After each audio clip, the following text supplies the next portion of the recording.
let's go ahead and I've got some quick housekeeping things and welcome notes before we get started, and then I'll turn it over to Dr. Bartels for all of the wonderful knowledge and to answer your burning questions about what the heck is happening in the world of student loans right now. My name is Dr. Rebecca Mears. I'm a member of the VIN Foundation Student Debt Education Team. I've got some other people that'll be here in the background with me as well, Jordan Benchia, Taryn Martin, and Taylor Oliver. So thanks all for joining. We'll be answering some of your questions and whatnot. But I wanted to just get us started off with thank you for joining. I know that there's going to be a ton of questions. I know there's a lot of stress and concern. So we're going to get through as much of that as we possibly can to help us keep those questions and things organized. If you could please put your questions in the Q&A, that allows you to ask those questions via anonymously if you prefer, as well as you can upvote questions. And that helps us to know, like, okay, there's a lot of people that have this question, so let's make sure that we can get Dr. Bartels to answer that live. Keep the chat for any like technical issues you have, or sometimes Dr. Bartels might ask for some feedback information, kind of weigh in on some questions he has, and so you can use the chat for that. We've got a pretty wide audience of everybody here today, going anywhere from pre-vets to veterinarians in repayment that have been in repayment for an extended period of time. I will say tonight we're really going to be focusing on those that are already in repayment. We are going to be discussing the new Repayment Assistance Plan, RAP, quite a bit, which will be available as a repayment plan for those, in the future as well. So I'm sure some of that information will be helpful to you. But yeah, with that, I think I'm going to turn it over and we can get this party started, as they say. Sounds good. Thank you, Dr. Mears. Welcome, everybody, and thanks to everybody who um, registered and submitted those questions. I'm going to work some of that into the presentation tonight. Format-wise, I mean, just with as many people who are going to be here tonight, I'm going to try to keep it short. I'm going to put that in quotes because it's tough to keep any of this short. There's so much that has changed and will be changing that we need to go through, but I kind of have to get through that baseline information first, kind of show you how we do what we call the student loan physical exam. So we're all kind of operating from the same place. And then hopefully some of you can do those same things while we're here during the webinar. And then once we get past kind of that baseline information, you can ask questions about, what you're wondering and what you're hoping to learn about your student loan repayment strategy. We are going to focus on this new repayment assistance plan that it is due to come online just pretty soon, just in a couple of weeks. So we're supposed to see it by July 1st. So that will be one of those big major changes. And then whether or not you should use this new wrap option is really going to depend on your borrowing history and the options that you already have available to you. And that's why we're going to keep this kind of focused to those folks that are in repayment now, because the folks that are still in veterinary school are going to kind of have a different repayment universe. So we really don't want to confuse that group with those of us that are already in repayment, because those of us that are in repayment will have some additional options that those folks will not, at least as the law is currently written and as the rules have currently been written as well. So that's kind of be the format for how we're going to handle tonight. So feel free to ask any questions along the way. Um, it probably helps, and when you do ask a question, it really helps if you indicate your graduation year, and even better if you know what your IDR profile is. And I'm going to show you how to find that. But that really gives us an idea of kind of what options you should have available. And then your IDR profile will actually pretty much tell us which options you have available. But that's one of those critical items that we're going to want to know how to figure out in what I call the student loan physical exam. So let me dive in there and we'll kind of get started and see how far we get and how many questions we get through. So, all right, the secret to federal student loan repayment, you're going to pay your balance to zero one way or another, right? I know that there's been a lot of changes, and unfortunately, recently, some of those changes haven't been as favorable as some of the changes we've seen previously. But the overarching concept of how you pay back your federal student loans is still intact. Right, so you can still choose to pay your balance to zero like you would any other loan. You can also choose to pay your student loans back based on your income, these income-driven plans that are very unique to your federal student loans. And if you choose to use an income-driven plan and your payments are based on your income, you'll either pay the balance to zero or you'll hit forgiveness. Right? Those are the two possible outcomes for using an income-driven plan. And either one results in a zero balance. Right now, if you do reach student loan forgiveness, particularly under an income-driven plan, not working for a nonprofit entity and qualify for public service loan forgiveness. So if you hit income-driven repayment forgiveness, you will probably have to pay a tax on what is forgiven. Right? So that's the way the system is set up. You make payments based on your income. If you have a balance remaining when you reach the maximum repayment period for the plan that you're using, that balance is canceled, but canceled debt is treated as taxable income by the IRS. Right? So that year that you would reach forgiveness, the amount that's forgiven would be reported on your taxes. That will result in some amount of tax due when you file that tax return. Public service loan forgiveness is a little bit different beast. If you're making payments using an income-driven plan towards your federal direct student loans while working for a public service loan forgiveness qualifying organization, then after making 10 years of those qualifying payments, that balance will be forgiven, but you don't have to pay taxes on it. Right? So again, either way here, your balance reaches zero. So you either generate a high enough payment based on your income to extinguish the balance before you hit forgiveness, or you hit forgiveness. And if you hit income-driven repayment forgiveness, balance is forgiven. You probably have to pay a tax on it. Public service loan forgiveness, forgiven, but you don't have to pay a tax on it. Right? Any of these pathways are fine.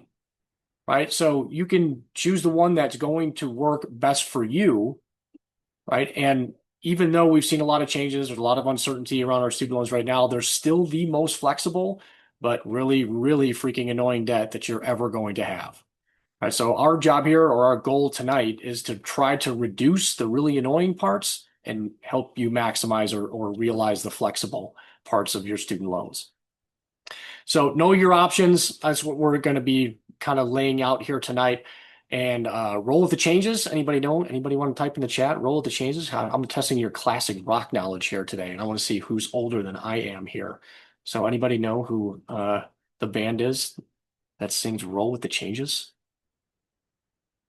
I know there's those of you that are old enough because I saw your graduation years when you submitted your registration forms. It's Absolutely. not just Thank you. student debt knowledge Thank tonight. It's you. music knowledge Thank too. you. Thank you, Nanya and Lori. That is correct. It's REO Speedwagon. All right. So um, I'm going to encourage you to use an income-driven plan whenever possible because it does allow you to log forgiveness credit. And you never know when you're going to need that forgiveness credit. Oh, hi, Jen and Matt. Um, But ultimately, we want to avoid sacrificing critical areas of your overall financial wellness and trying to help you not pay back your student loans faster than your income requires. Right. And that's where, and people have been kind of hitting the panic button, and I totally get it. There's a lot of changes. It's really hard to figure out. I'm kind of done with trying to roll with the changes here to figure out how to handle my student loan. So I just want to pay it back as fast as possible. Well, if your income allows for that, then great. Right. But if it doesn't, then you're going to ultimately end up sacrificing other more critical areas of your overall financial wellness in order to do that. And now you're kind of digging two different holes, right? So we want to help you not dig those holes, right? So and help you use the limited resources that you have available to you in the best possible way. All right. So first step, take a look, right? So as the old adage goes, you miss more by not looking than not knowing. So we're going to take a look. So what's changing? Who's it going to impact? When? The student loan physical exam, right? So kind of tapping into your clinical brains here. You guys treat way more complicated cases on the veterinary side of things than your student loans will ever be, right? But I know it's just a completely different portion of your brain, right? But if we treat our student debt more like it's a complex clinical case, hopefully that will take some of the anxiety out of it, right? So trying to remove some of that emotional reaction to our student debt, which I know is really hard, but at the end of the day, they're just numbers on paper, right? So um, we want to pick the most beneficial option available to us and just make sure that we're staying on top of those changes and preparing for what happens not only in the short term, but in the long term. We're going to evaluate this new repayment assistance plan, right? So what is this wrap all about? Is it going to work? Who's it going to work for? Who should use it? Who should maybe avoid it? It really is really going to depend on your circumstances. So we're going to dive into that. We'll try to do the see one, do one, teach one. I've got some different cases here to work through just to illustrate some of these and some of the cases and the questions that have been coming up on the student debt message boards on VIN and VIN Foundation. And then I've got way more content that we're ever going to get through, and you guys will get a copy of this as part of the recording and the presentation materials. But based on your questions that you have, it'll kind of determine where we go in terms of those tough topics and questions that you have. So these were some of the concerns that I saw in the registration form. I'm on save. I don't know what to do. PSLF buyback, that always comes up for those of you that are working towards public service loan forgiveness. This is a really good one, right? Kind of the exhaustion around student debt and just the system in general. I'm tired of paying every month and making no progress. There are some, good news on that front, at least on the repayment assistance plan, if it makes sense for you. But there's also some, with the good on the repayment assistance plan side, there's some bad on that side as well. And then this is one that I'm seeing a lot more that I haven't seen in the past. And, um, and this has more to do with a lot of us haven't been in repayment for a while, right? So this is kind of a new thing again. And for some of you, those of you that may have graduated back into 2020 even, haven't even had a payment due on your student loans yet because of the pandemic forbearance and all of the court cases regarding student loans and switching political parties and the radical changes we've seen on the side of student debt. There's a lot of you that have been graduated for a long time and really haven't had to experience student loan repayment yet. So we do have to get reacquainted with how the system does work, how the payments are calculated based on the options that you have available. And then we also need to be able to identify errors. And unfortunately, with this system, we all know it's very imperfect.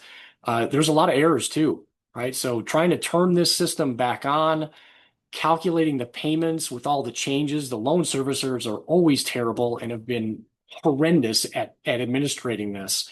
The numbers that you're seeing may be incorrect, right? So you're going to have to double check the payments that they're calculating for you when we're submitting our income information and make sure that they're calculating it correctly and they're putting you in the correct repayment plan, right? But the number can only be so low, right? So it's really going to be tied to your income or it's going to be tied to your student loan balance, one of those two, depending on the option that you choose. So we'll try to, help you calculate what that payment should be, right? But, unless your income is very, very low, the very, very, very low payments, the zero payments, those are in the rearview mirror, right? So student loan repayment is going to have some positive number as long as you have positive income.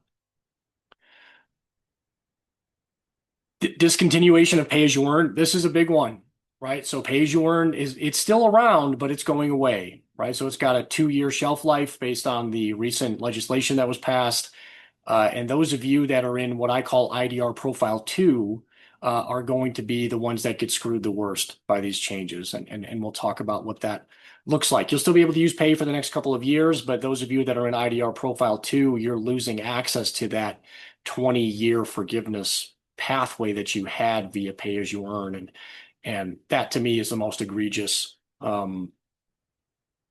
error in all of these changes. So hopefully we'll see something like that maybe change in the future, but right now we have to plan as if that is going to go away as scheduled on July 1st of 2028.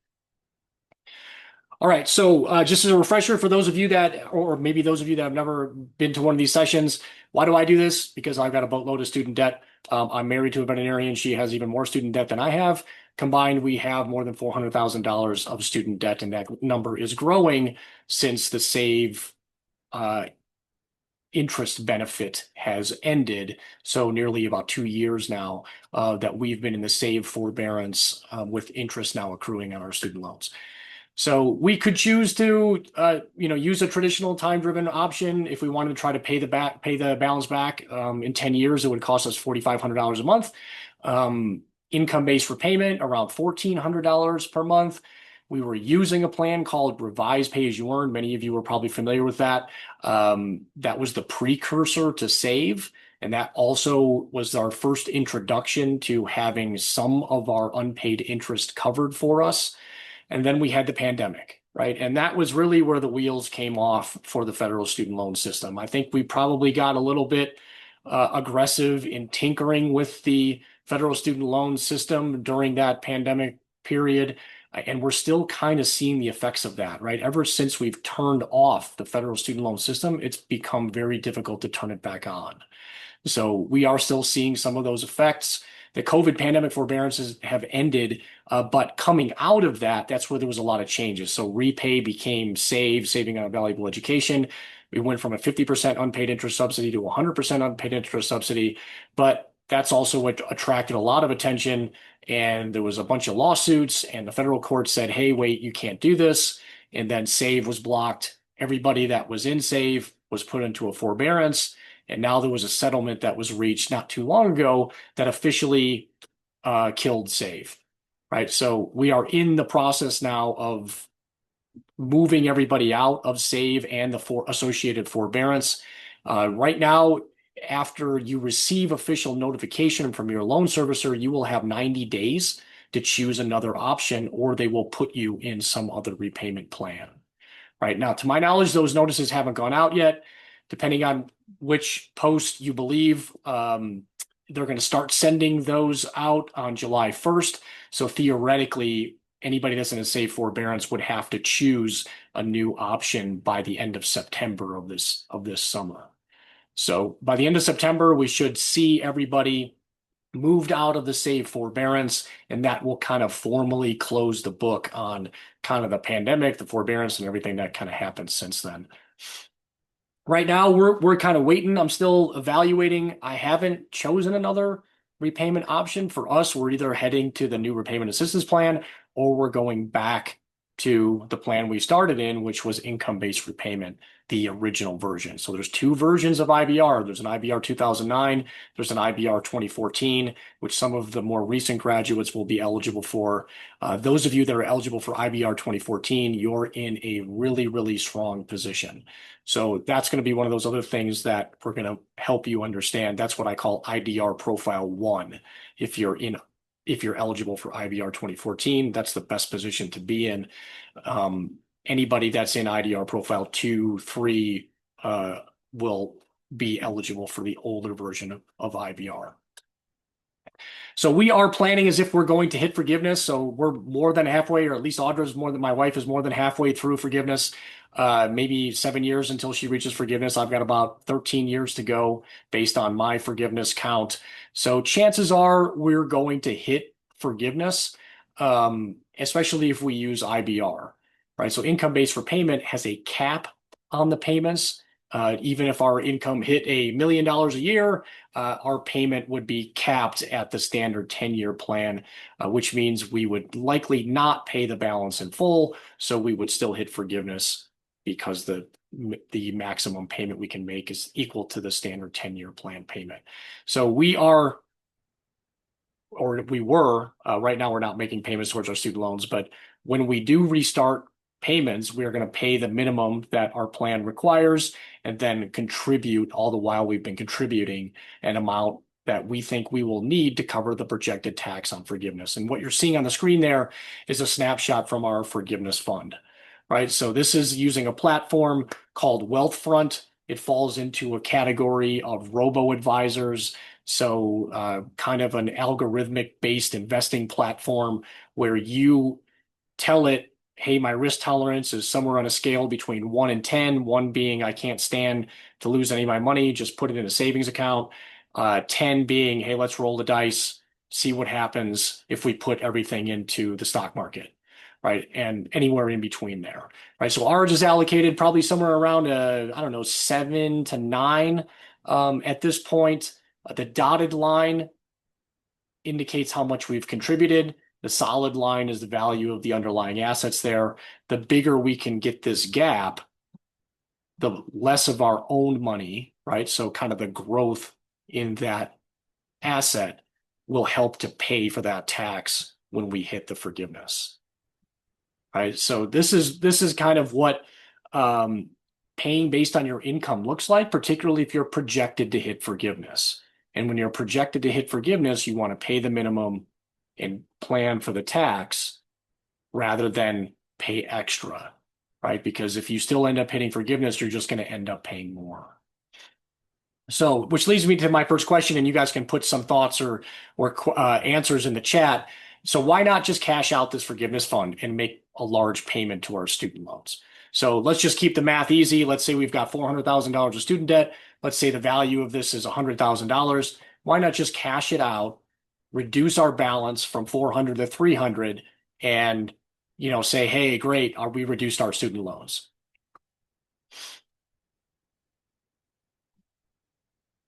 Interest rates. So not I wouldn't say interest rates, not the capital gains taxes either. Right now, capital gains tax, yeah, sure, I'm going to be aware of that, right? When I do start to wind down this fund, any of the growth, right? So any of the amount that I that is above what I paid for this underlying asset, I would have to pay capital gains tax on, right? But those are not the reasons why I'm not going to cash this out. Yeah, so I think so Elizabeth. And so some of you are starting to get to it. Yeah. So even if I reduce this balance by $100,000, it's not going to change the monthly payment we have to make, right? Our payments are still going to be based on our income. And it's still quite likely that we're going to hit forgiveness. Right now, I'll have a lower amount forgiven, but I'm still going to have to restart this whole forgiveness savings fund to have some amount on hand to cover the tax. So that means I voluntarily paid $100,000 more towards my student loans than I needed to. Right. So, and this is where it starts to get counterintuitive, right? I don't think any sane person designed this system, right? The goal was to try to make monthly payments more manageable and not have you be in debt for your entire life.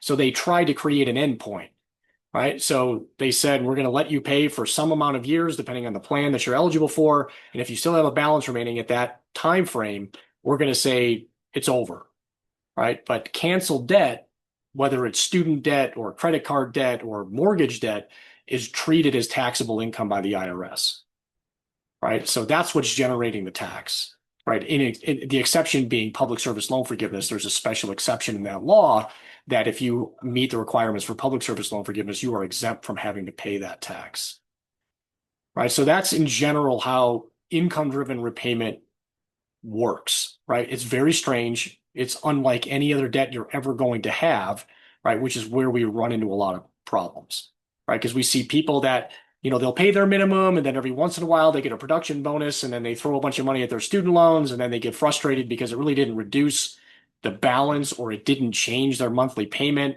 and it feels like you're not gaining any ground, right? So, and there's really not a great reason to pay extra towards your student loans. Unfortunately, there's not a lot of incentive in the student loan repayment system to have you pay extra towards your student loans.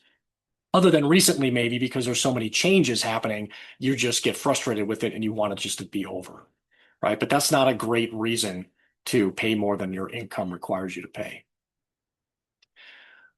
All right, so traditional repayment options for us, again, we can probably get a lower payment using an income-driven plan, and I would rather have the lowest payment possible, logging forgiveness credit because we're probably going to hit forgiveness, and that gives me access to the rest of our cash flow and our budget to do other things, right? To work on other more important elements of our overall financial wellness. Okay, so let's talk about a different case in a little more detail here. So this is a 2021 veterinarian, has a principal of about $224,000 at 5.63%.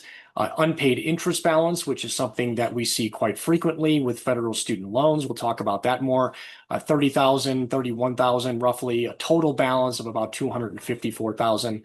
One of these other physical exam parameters that we're going to focus on, especially with the new repayment assistance plan, is your monthly interest accrual, right? So this particular person accrues a little more than $1,000 a month of interest, right? So we're going to kind of put a pin in that.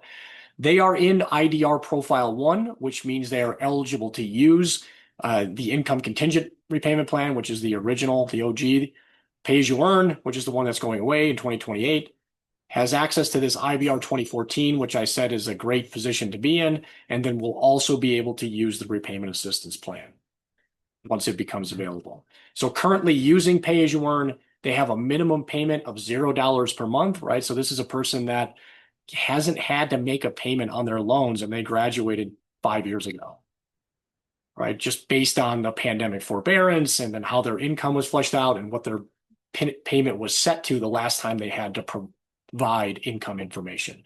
At this point, their income is $100,000. They're single, so their family size is 1. So we use the VIN Foundation My Student Loans tool to do the physical exam. So I'll click on this, and this is going to bring me to the VIN Foundation Student Debt Center. This is a publicly available resource. Anybody can use this. Everybody does use this.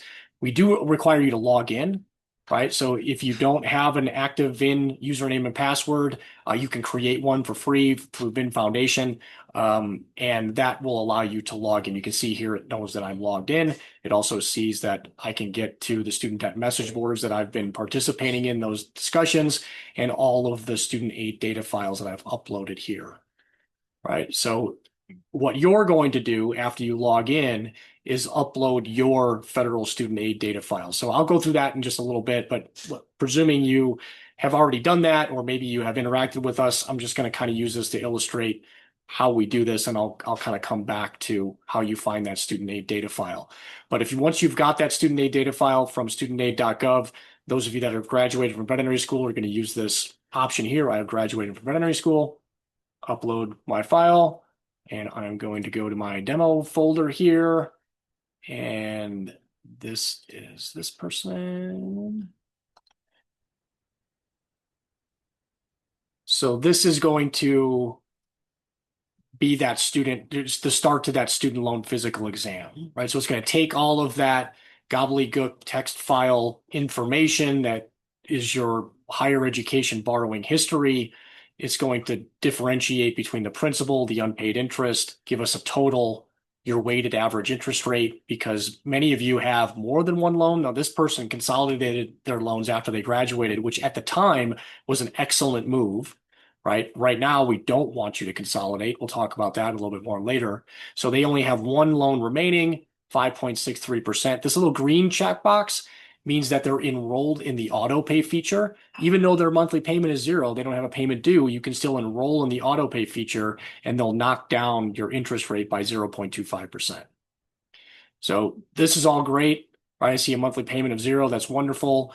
They're using pay as you earn. Their anniversary date, right? So the anniversary date is when this $0 monthly payment schedule will end, right? And when you're using an income-driven plan, you have to provide updated income information before your anniversary date, actually 35 days before your anniversary date. We're within that 35-day window for this person now, so hopefully they've already provided their most recent income documentation so they can meet that deadline. Right now, on July 11th, if you don't provide any updated income information, your payment will automatically revert to the standard 10-year plan payment. Right. And for this particular person, given this balance, that's probably about a $2,800 a month payment. Right. So at $100,000 income, it'll be a lot lower than that.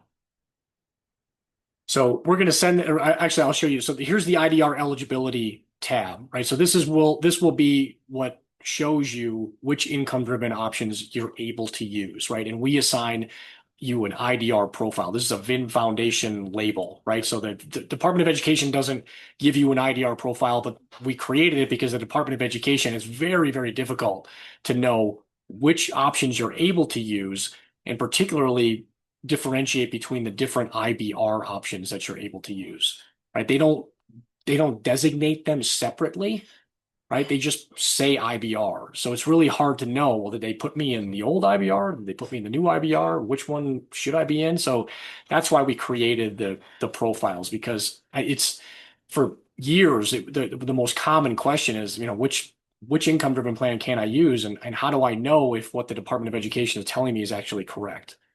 Right? Whether or not I'm in the new version of IBR or the old version. So this is one way that you can assess that. Right now, this thing is not 100% perfect. Everybody's borrowing history is so complicated. The ones that it struggles the most with is IDR profile 2, because pay as you earn has the most complicated qualification requirements. And if had kind of a tortured history to and through veterinary school, and maybe paid off some loans before you started veterinary school, sometimes we can get that IDR profile wrong. But that's why we have the student debt message boards too. So if you're seeing anything that doesn't quite make sense to you, feel free to ask about it here, which is another reason why I'd encourage you to check this and ask those questions while we're doing this webinar. Or you can come up here, click on the student debt message board icon there, and it'll take you into VIN and VIN Foundation, where we do these consultations for all of our colleagues, veterinarians, veterinary students, pre-veterinary students, if they're interested, right? But there are thousands and thousands of these quote cases in here that are questions from all of our colleagues. And they run the gamut from people who graduated in the 90s to people that are still in school and will be graduating in 2030, right? So, and everything in between. So if you want to kind of see some of the questions that people are asking, this one's particularly relevant in terms of the frustrations that people are experiencing, right? So trying to renew their income, and their loan servicer, in this case Mohila, is not processing their paperwork and telling them incorrect information. So Carrie, in this case, is coming over here, posting, and trying to double check what she's being told and what she can do next to try to make her loans do what they're supposed to do. Right. So if you have questions about what you're seeing, if we can't get to them tonight, or it's not obvious how to answer those, then post those on the message boards. To continue with this case, now that I know what IDR eligibility I'm in, I'm going to send this information over to the loan repayment simulator, and we'll just kind of work up, hey, well, what can I expect my payment to be in pay as you earn if my current income in this case is $100,000 a year? So I'll change that. Here, we'll have to assume some kind of growth to our income. I'll leave that up to you. You're going to know best what your income, how your income is changing. I'll knock that down just a little bit here. You'll see on the top of this section that all of that information that was in the My Student Loans tool is brought over from My Student Loans, right? So the principal, the unpaid interest, the interest rate, even with the auto pay discount, and even your IDR profile. Right, so if you're going to use the simulator, I highly recommend that you start with the My Student Loans tool and upload your student aid file, so we can bring over the most accurate information directly from your file. Now, some of you may need to adjust your years in repayment, particularly if you've been in the save forbearance, because those last 2 years or so are not forgiveness eligible, right? So right now we kind of base it on your graduation year. So but this person's been using pay as you earn the whole time, so they should have about 5 years of qualifying time. And this is a really important entry, right? So how much time you've already logged towards forgiveness is very valuable, right? And it helps us determine how long to run the simulation, right? So if you graduated, 5 years ago and you put 0 in the years in repayment, it's going to pretend like you're starting from scratch, right? Where in this case, we're going to start assuming that you already have 5 years of forgiveness credit. So for pay as you earn, or in this case, if they switch from pay as you earn to the new version of IBR, we'll only run the simulation for 15 more years if they still have a student loan balance to be forgiven at that time. So make sure your years in repayment generally align with your graduation year, except if you've been using the save forbearance. And then if you know what your forgiveness count is, that's another one of those things we'll talk about a little bit later. You can enter that in here as well. While we're talking about time and repayment, one of the most popular questions has been if I do decide it makes sense to move to wrap, will that reset the clock on forgiveness? Yeah, it won't reset the clock on RAP. So the time that you've spent in any of the other income-driven plans, or the time that you've logged towards income-driven repayment forgiveness, will count towards the 30 years that you need to reach forgiveness in RAP. Now, there is a quirk in RAP where if you do use RAP and then decide to go back to one of the other ones, the time that you spend in RAP won't count towards the other income-driven plan times to forgiveness. So, in their ever increasing wisdom to try to simplify this system, they somehow figured out to make it even more complicated. So, but we'll talk about that a little bit more, a little bit more later. Just know that the time that you have logged so far will count as forgiveness eligible, whether it's towards the now legacy income driven plans or RAP if you want to move over to RAP. Family information in this particular person's case is nil, right? We don't have any spouse to worry about. We don't have any kids to worry about, but that will impact your simulation. So if you have that information in your circumstance, then you want to add that information in here. If you are actively planning as if you're going to hit forgiveness and you do have a dedicated forgiveness fund, please add that in here, right? Because that's another one of those things that we will factor in to your simulation. And in the forgiveness planning module, if you already have an amount saved towards forgiveness, we'll adjust the amount that you need to continue saving to reach that projected tax target if you do reach forgiveness. Poverty growth rate, this is something I probably need to start looking at adjusting, just because inflation has been so persistently high for long. It's probably going to be closer to 3% over a longer period of time. Lately, it's been higher, but that is something that affects the legacy income-driven repayment option calculations. So I'll run this simulation. We do have RAP in the simulator, right? So you will see RAP in there. We're going to remove this under construction stuff here now that we know what the final rules are. And then this will kind of go through and show you your options next to each other, right? So if we wanted to pay our loans back at under 10 years, right? This is the kind of the I've had it column, right? Just tell me what I need to do to get rid of my student loans. Well, in this particular case, you're paying $2,800 a month for the next 120 months or 10 years, right? So if you want to do that, there's the numbers, right? Now we know that if they continue on and pay as you earn with that $100,000 income, their payment will be about 634, right? So, three-quarters less, right? So that's one of the reasons why, yeah, you may have had it with your student loans, right? But it's not that simple just to say, I'm going to pay $2,800 a month instead of $634 a month, right? Because your income only requires you to pay 634, right? And because this person also is eligible for the new version of IBR in that IDR profile one, right? They can move once pay as you earn is eliminated, they can move over to IBR 2014. It's basically the same plan as pay as you earn was, which is why those folks who are able to use IBR 2014 are in such a strong position, right? It's kind of like nothing changed for you, right? So you move over to IBR 2014. I'm looking at this. The numbers are exactly the same as they are for pay as you earn, right? They're still significantly less than they are trying to pay it back faster, right? So even paying more in this case means you're going to end up paying more than you otherwise would have to, sticking with the income-driven plans. So 15 years from now, I hit forgiveness. I have an amount forgiven that's higher than my current balance, right? If I pay 30% tax on that, I need to plan for about $93,000 15 years from now. All right, so this gives you that idea of like, well, what does that mean? So I'm paying $634 a month towards my student loans. If I don't have a dedicated forgiveness fund, if I start it now and I put it into some kind of combination of accounts that yield 4% per year, I'll need to save $377 in that fund to have the $92,000 that I'll need when I hit forgiveness. Right. So for this particular person, in my evaluation of this one, this is a relatively easy one, right? They're going to use pay as you earn until it's eliminated, and then they'll switch over to the new version of IBR.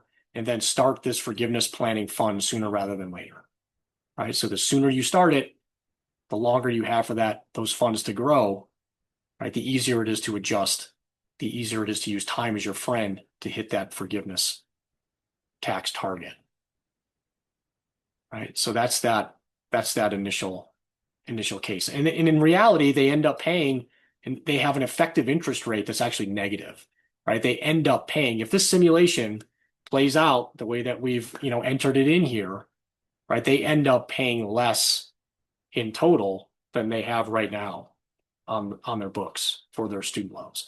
And this is why it's, as we run some more of these, you're going to start to see why it's so frustrating to see pay as you earn eliminated, particularly for those of you where that was your only 20-year forgiveness option. Because when you start looking at some of these other ones, right, you see the numbers are significantly higher, right? So those of you that were kind of looking at something like this, right, but don't have access to IBR 2014, now you're looking at something like this, right?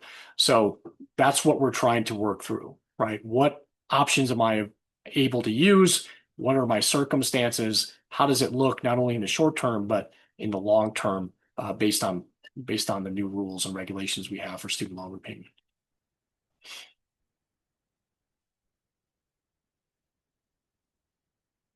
All right, so here are the changes. So what's coming? So save, as we already talked about, going away. You're going to have 90 days after you're notified. If you're notified on July 1st, then you'll have until the end of September to choose another option.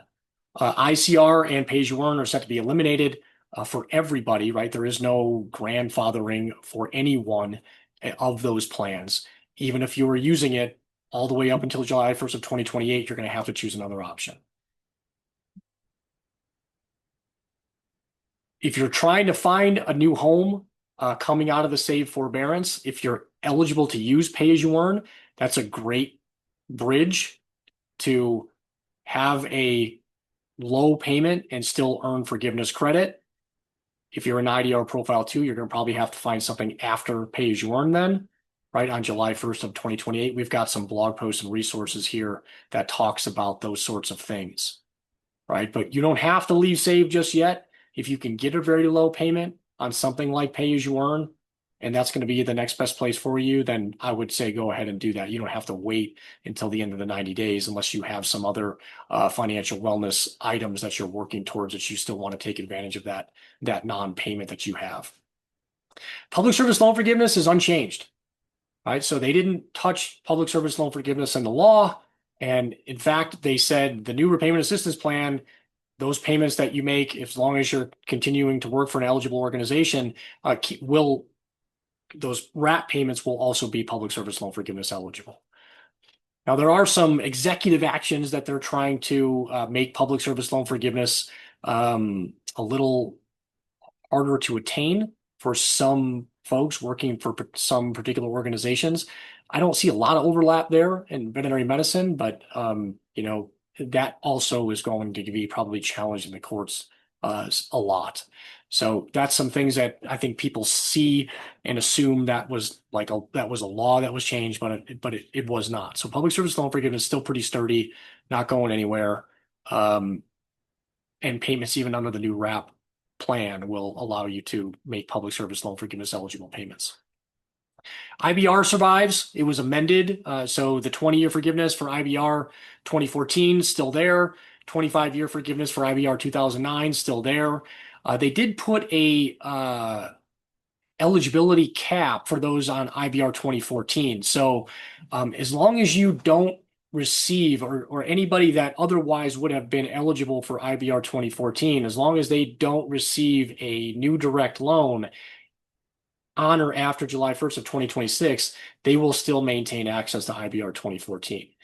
So in kind of a macro general view, the 2026 class is probably the last graduating class of veterinarians that will be eligible for IBR 2014, right? Because those that are going to graduate in 2027 probably still have some borrowing to do, right? Which means they're going to receive a direct loan after July 1st of 2026. So even if they're sitting there eligible for IBR 2014 right now, as soon as they receive that new loan, after July 1st, they will no longer be eligible for IBR 2014. So the IBR 2014 now is kind of has a kind of a higher end eligibility cap. And if you're not eligible for IBR 2014, then you're eligible for IBR 2009. One of the other changes they made to IBR is they eliminated the partial financial hardship provision. That was a fancy way of saying your payment in IBR was going to be higher than a fixed 10-year plan, so we're not going to make you pay the higher payment. We're just going to put you in a fixed 10-year plan. Right? So what that effectively does is makes it easier for anybody to use IBR. There's not a test, but they still kept the cap. Right? So if what your income says your payment should be is higher than a fixed 10-year plan payment for your loan and interest rates, then they'll cap it at the fixed 10-year plan amount, right? So that's a nice feature for IBR, right? You don't have to worry about your payment being crazy high, right? It will never be higher than the fixed 10-year plan amount, right? So even if you're earning $1 million a year, right, your minimum payment due on your student loans in IBR, you'd still be able to get into it, even with $1 million income, and the payment would be capped at the fixed 10-year plan amount. And the fixed 10-year plan amount is determined by your student loan balance and your interest rates. Right. So that's a pretty nice feature for IBR. And those were some good changes, other than that upper end cap on IBR 2014. Cutting the folks that are still in school right now out of IBR 2014 was pretty rotten. The Repayment Assistance Plan was created as part of that legislation. That's scheduled to be available in just a couple of weeks here. The minimum payments, it will be at least $10 per month, or somewhere between 1 and 10% of your adjusted gross income. Unlike IBR, there is no maximum on RAP, right? So if you're making $1 million a year, your student loan payment is 10% of $1 million per year divided by 12. Right. So that's the difference between having that maximum payment cap in IBR versus a non-payment cap in RAP. The nice feature about RAP is that it has a 100% unpaid interest subsidy, exactly the same as SAVE, the SAVE plan that was eliminated, right? That everybody threw their hands up in the air like, how dare you do this? They created the repayment assistance plan and they modeled it almost identically to SAVE, right? So if your payment doesn't cover the interest, then the Department of Education will cover the interest that your payment is not covering, right? So if you're accruing $1,000 a month of interest and your payment is $500 gets eliminated. And in addition to that, they will actually reduce your principal by $50 per month, right? So this is the enticing part of RAP, right? So if you have a high student loan balance or a very low income, any scenario where your calculated RAP payment would result in you receiving a significant unpaid interest subsidy and a reduction in your principal, you may want to consider using RAP. Right now, the obvious examples that I've seen so far, so the new grads, right? Class of 2026, they don't have to choose a plan yet. Their loans are in their grace period. We don't want them consolidating. If they filed a tax return before they graduated, they probably had a very low, if not negative income from being in their final year of vet school. They can get that minimum $10 per month payment, and the Department of Education covers the rest of the interest for the first year. Right? That's a great way to jumpstart your career and your financial wellness. Those of you that might be in an internship, residency, taking a break in between jobs, family leave, medical leave, part-time, whatever the case is where your income is otherwise low and generates a payment that is significantly less than your monthly interest, you might benefit from RAP. Now, the kicker with RAP is it requires 30 years to hit forgiveness. Right? Nobody wants to be in repayment for 30 years. People didn't like being in repayment for 20 years under the legacy income-driven plans, right? But now, if you're going to stick with RAP long-term, or the folks behind you that are going to be essentially stuck with RAP as their only income-driven option, 30 years to reach forgiveness, right? Now, this is one of those things that I hope is going to get changed in the future, right? If past is any prologue, I mean, we've seen student loans change more in the last 5 years than they have the last 30 years. Right? Chances are they're probably going to change again. So hopefully that's one of those things that they will change, because again, I mean, in the more than a decade and a half I've been doing this, I have yet to see somebody say that they want a repayment plan that keeps them in repayment longer. So this one I think is ripe for some updating in the future. But again, until that happens, we have to operate with what is written on paper. As we've talked about, the payments can be eligible for public service loan forgiveness. Um, Per Dr. Mears' question previously, so the RAP payments do not count towards the legacy income-driven forgiveness, but payments you've made in the legacy plans will count towards RAP forgiveness.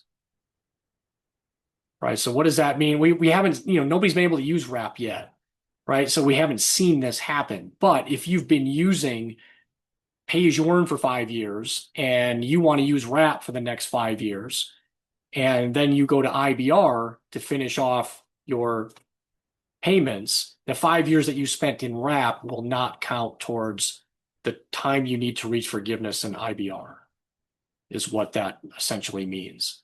But the 5 years you spent in pay as you earn would count towards the 30 years that you need to reach forgiveness in RAP. So you'd have 25 years to reach forgiveness in RAP if you stayed in RAP for the entire duration. This was one that was kind of unexpected, right? Nobody saw that one coming. That was one of those last minute rule changes that they dropped um, early May, right? And that was a pretty big one. So unfortunately, that's going to complicate repayment a little bit more. Anybody that receives a direct loan on or after July 1st will be limited to the new repayment assistance plan and a tiered standard repayment option only, right? So this is the reason why we don't want anybody to consolidate their loans right now, particularly anybody that graduated in the class of 2026, because again, they probably are eligible for IBR 2014.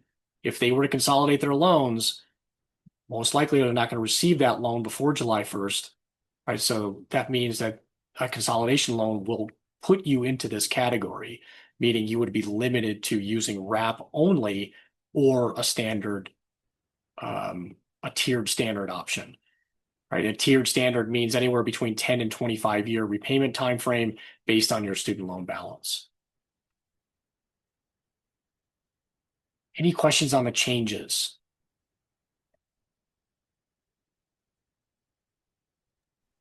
Many, yes. Trying to figure out which ones are the most prominent questions. Um, there was a question that just came in while I'm looking back at the most popular ones about with the back and forth and uncertainty of what's been happening in the Department of Education. Is it worth waiting until I need to renew my re income recertification to see if there's any kinks to be worked out? And I think that's with RAP. It depends. So we're gonna talk about anniversary dates again, but I mean, if you're due to renew, particularly before RAP is available, then you still want to renew, right? Because you don't want to miss your recertification date, because that's what puts your loans into that higher monthly payment, right? Do you want to be the first person that applies for RAP? Yeah, probably not. If we're gonna have to kind of see what that looks like, right? I mean, however, if that tends to overlap with your due date to renew, then go ahead, and especially if RAP is your next best option.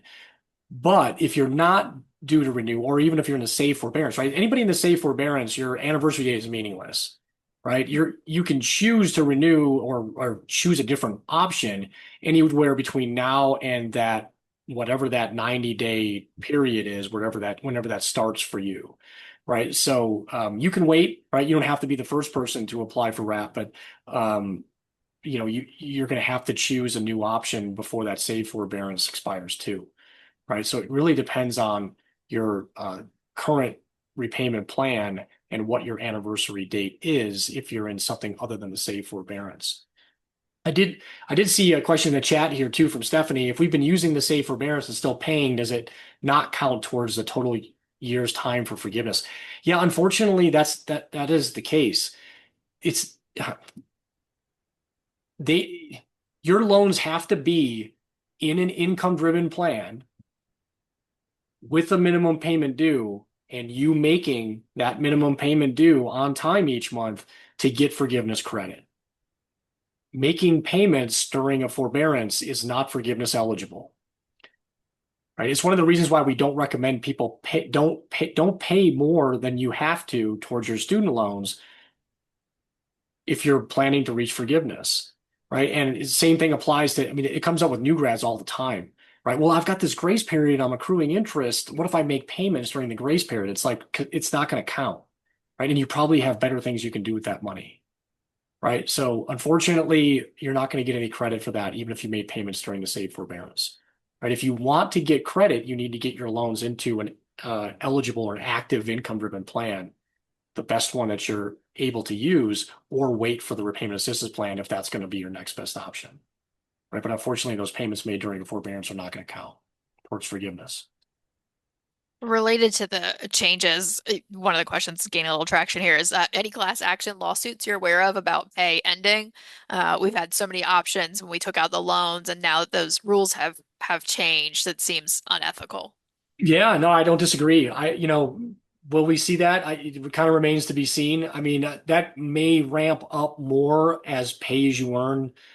Mhm. Once it's eliminated and people are actually affected by that, that we may see something like that. But, we can only cross our fingers and kind of hope, or, down the line, do they, bring it back or bring something similar back or change the law would be better, right? So, maybe, right? But until we see something like that happen, we kind of have to just assume that it's going to be eliminated. A lot of questions, sort of along the lines of like, why not just live like a broke vet student for a couple of years and pay everything off rather than navigating this political climate? And then following up with that, there's been some similar questions about, well, should I just look at a private refinance? Oh man, a lot to unpack there. So, yeah, I mean, you can. I mean, you're welcome to. That's not a cakewalk either, right? So, when people say that, you really got to run the numbers, right? So, the lower your student debt to income ratio, the easier that is to do, right? But when we're in the 200, 300, some of you in the 400, 500,000 student debt range, you're not going to frugal your way out of that, right? So you just have to build the budget and run the numbers. And then you also have to consider the opportunity cost, right? So when you do calculate whatever that magic number is, right? So you take your student loan balance, your interest rates, figure out, well, what would it cost me to pay the balance back in whatever your magic number is, right? Is it 10 years? Is it 12 years? Is it 5 years, right? The shorter the time frame, the higher the payment, which means the more of your cash flow is going to go towards paying your student loans. That's less that you're able to do with your money, right? So a better approach there, even if you're sick of it, right, would be to get your loans into the most beneficial income-driven plan with the lowest minimum monthly payment possible and make that minimum payment so you're logging that forgiveness credit, but take whatever that other extra amount of money is that you were planning to put towards the student loans and put it in a savings account or put it in an S&P 500 account, right? And if you've got quite a while before you anticipate either reaching forgiveness or paying off your student loans, you can kind of hedge your bets and you're doing these things simultaneously, right? Maybe you'll see that investment fund grow high enough to where you get to a point where you can pay down a good chunk of your student loans and hit zero sooner rather than later, right? But just kind of snapping your fingers and saying, I'm going to go from paying $700 a month to $3,000 a month, and I'm going to maintain that for the next 10 years. It's a stretch, right? And you're probably not going to do your financial health any favors, right? So, there's a cost to that, not only financially, but also emotionally. The same emotional angst we all feel about carrying our student debt for 20, 25, 30 years, there's going to be a competing amount of angst when 50% of your paycheck is going towards your student loans, right? And that's not good either, right? So, and again, the way that these plans are structured, and then coming back to that initial secret to student loan repayment, you're going to eliminate the balance one way or another, right? I would prefer that you do it based on your income and then take the remainder of your cash flow and do some excellent things with it, right? Invest it, buy a practice, buy into a practice, explore some other investment opportunities. Make sure you're investing in tax advantage retirement savings account, boosting your emergency fund, right? All of these other things that are going to outgrow your student debt over time, but you got to prioritize it and stick with those things for the long term versus kind of a whipsaw approach towards your student loans. I have two more questions that I want Hmm. to cover. First one is I see a lot of people wondering how to beat the system and get access to IBR 2014 if that is not what is showing in their IDR eligibility. Yeah, unfortunately, you're going to need a time machine. You're going to Dr. need Bartels and I also would like that time Yeah, machine. you're going to need a time machine. You have to go back in time and make it so you didn't have any student loan balance before July 1st of 2014. So you can't fix that now, unfortunately. But if you think you're eligible and it's not showing that you are, that's a different story, right? But there's nothing that you can do now to change that. You can advocate, right? You can write your congressfolk and say, hey, look, I deserve a 20-year forgiveness option. There's no reason why somebody that graduated in the last, 7 or 8 years should have a 20-year forgiveness option. And those of us that graduated 10 or 15 years ago don't, right? It's just kind of arbitrary. So that's how the system has evolved. But I mean, you can write your congressfolk and try to change that. All right. And then this last question, I hope is going to send you where you were headed next, but we'll see. Lots of questions about like, how do I know how much time I have towards student loan forgiveness? And someone did say they've not heard the terminology forgiveness credit before. So as part of that, you could kind of explain what this all Yeah, no, that's means. a good one. So that's what I call it, right? I mean, there's it'd be nice if the Department of Education would leave that data up for us to be able to see. They call it IDR progress, right? So IDR progress is the same thing that I call forgiveness credit, right? So the qualifying payments, the amount of time that you've logged towards forgiveness under an income-driven plan is what I'm calling forgiveness credit. Right now, when we do see the IDR progress widget make a return, probably sometime after the save forbearance ends, then maybe once there's some consistent terminology around there, we'll start calling it IDR progress going forward. But that was such a short-lived tool that they had that it wasn't around long enough for it to stick. But let's talk about that student loan physical exam in a little more detail here. So what you're looking for, your loan types, loan amounts, obviously the interest rates. We want to see what repayment plan am I using. There's just so much confusion around this. I mean, everybody likes to call their plans IBR, but then we open up their student aid data file and it turns out they're in pay as you earn, or vice versa, right? Or they people like to say, my loan servicer kicked me out of pay as you earn and put me into save. Probably not, right? I can't say that I've ever seen that, right? But it's just, the acronyms, there's so many of them and there's been so many changes. It's hard to remember what plan that you were actually in, but your file will show you, right? So your file will show you what income-driven plan you're in, and then the VIN Foundation My Student Loans tool will tell you which ones you should be eligible for, and then you want to start kind of figuring out, all right, well, what's gonna result in the most beneficial monthly payment for me, and then I can start crunching some numbers in the short term as well as the long term with a simulator. The minimum monthly payments that are in there, your anniversary date, that monthly interest accrual. Now, the forgiveness counts are not directly in your file, and we'll come back to that. I'll show you how you can find that forgiveness count, the IDR progress, the what did I call it before? The forgiveness credit, all of those things that I'm kind of using interchangeably there. So these were some more of the comments. This one I particularly like, loan forgiveness. I'm eligible, but I don't have any indication that I'm eligible.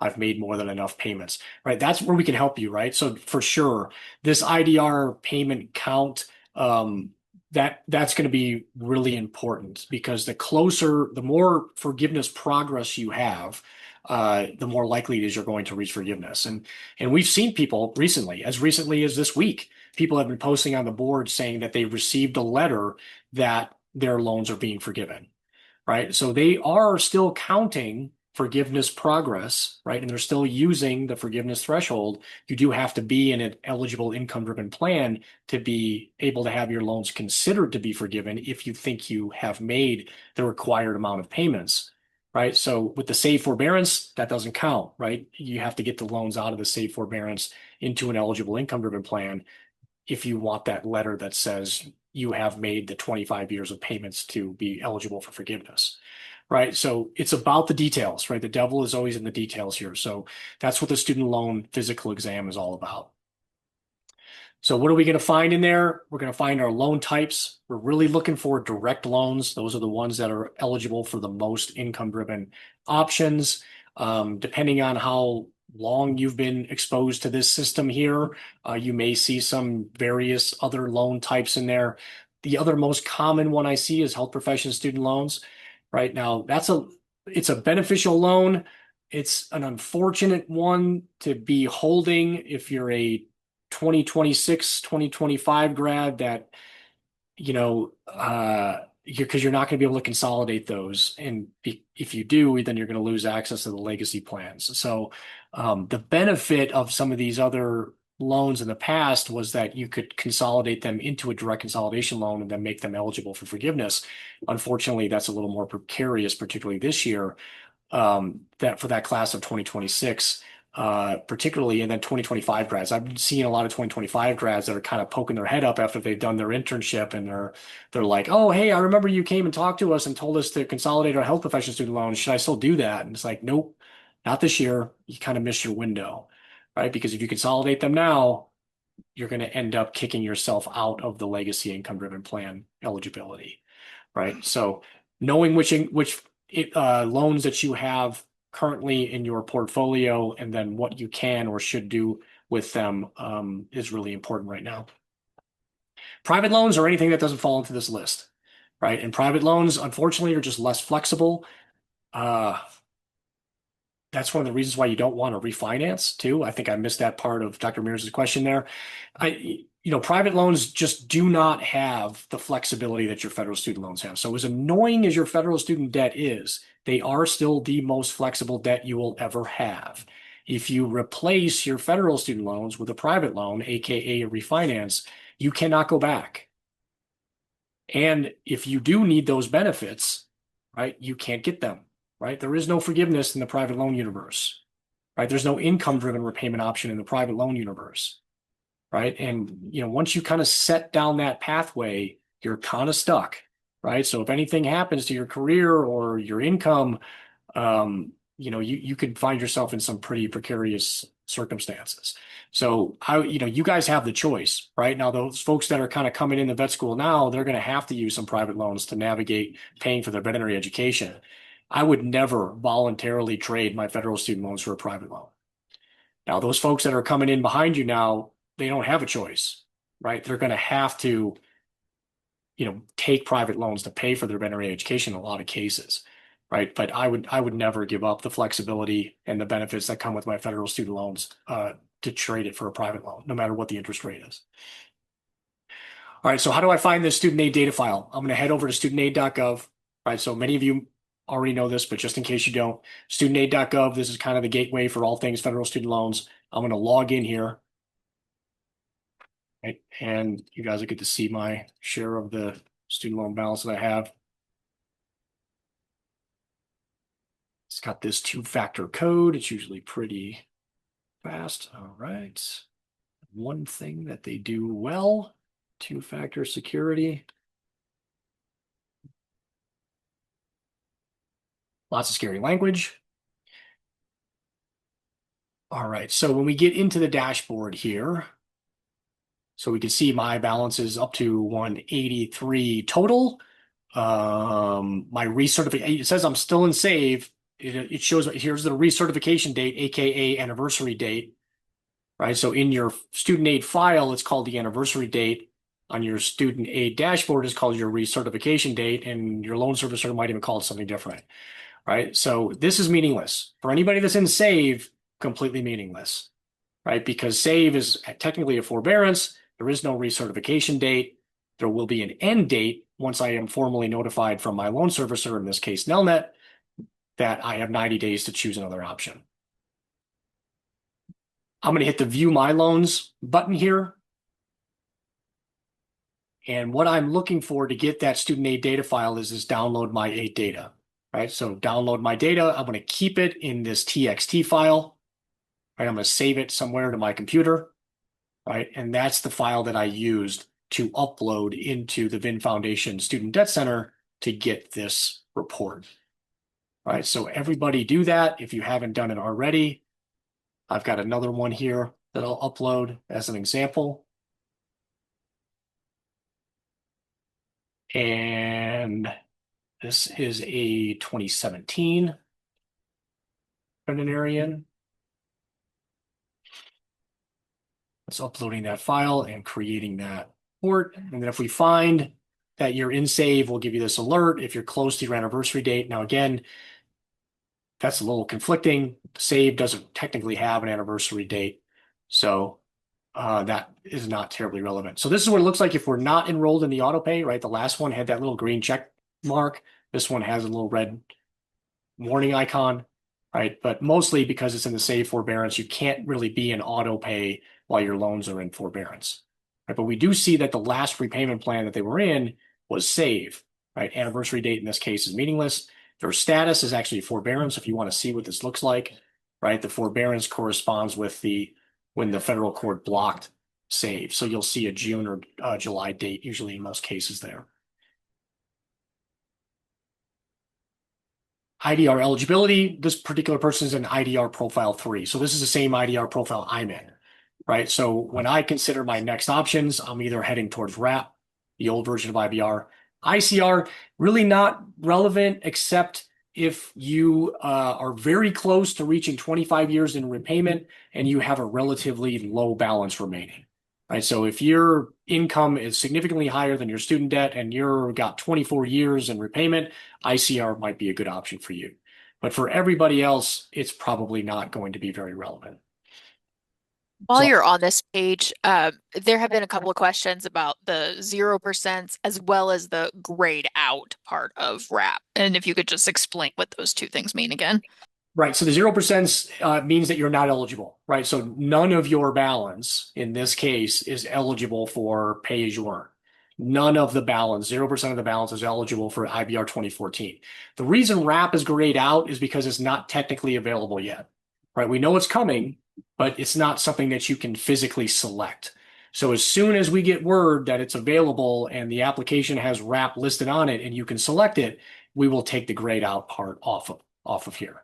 Right, but that's just to indicate that, hey, look, this is coming, but it's not. You can't actually ask to be in it yet, even though some of the loan servicers are telling you to do that, which is kind of ironic because there's no application that has RAP on it. So it just means that it's not yet available. The reason this says 99.4% is because this particular person has a small Perkins loan balance in their portfolio. Now, Perkins loans, because they're not a direct loan, are not eligible for an income-driven plan. So what this is meant to indicate is that this person's direct loans, so the 99.4% of the balance that are direct loans, are eligible for IBR 2009. Same with RAP. Same with ICR. The Perkins loan would have to be consolidated into a direct loan in order to be eligible. But in this case, we do not want to do that because then it will make us ineligible for IBR 2009. And it's such a small amount, it's not worth that risk. So that's what all of the numbers and percentages mean. If you do have public service loan forgiveness credit, it'll show up here as well.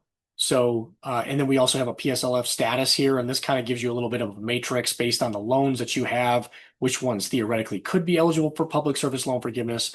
And then if you are working for an eligible 501c3, do you check that box, right? But this particular person does not, right? They don't have any accumulated time in here. But if you do, you will see your public service loan forgiveness time in there. That assumes that you have submitted a public service loan forgiveness employment certification form at some point. And if you're working for an eligible nonprofit organization or some kind of government organization, you should submit a public service loan forgiveness employment certification form.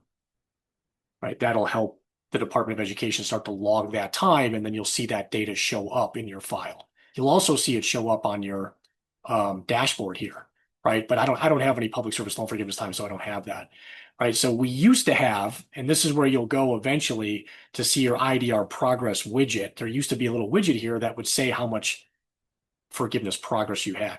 If you have public service loan forgiveness, it will still have that public service loan forgiveness widget, right? But the IDR progress widget was taken down with all of the reconfiguration and pausing and court cases that were going on. This administration pulled that widget off of the studentaid.gov dashboard. But there is a secret way to get to it, right? And I'm going to show you that just a few here.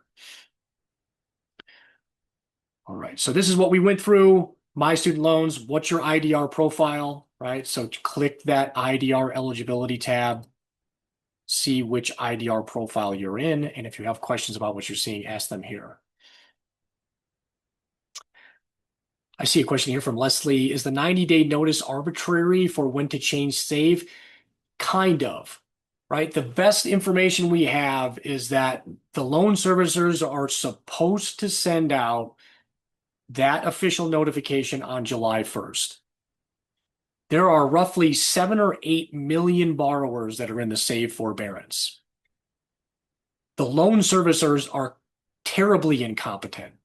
I have no confidence that they are going to be able to send out 7 or 8 million emails simultaneously on July 1st.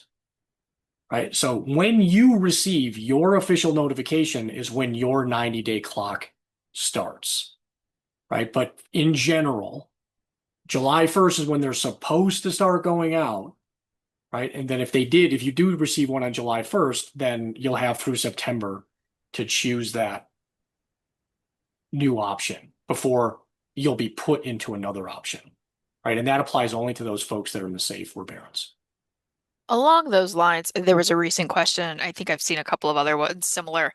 There had been when this information came out about the save forbearance ending, some people got notifications from like studentaid.gov about this change is happening, the forbearance will be ending, but we're still expecting notifications from loan servicers of the 90-day window to change. So could you just touch on that a little bit and kind of clear it up?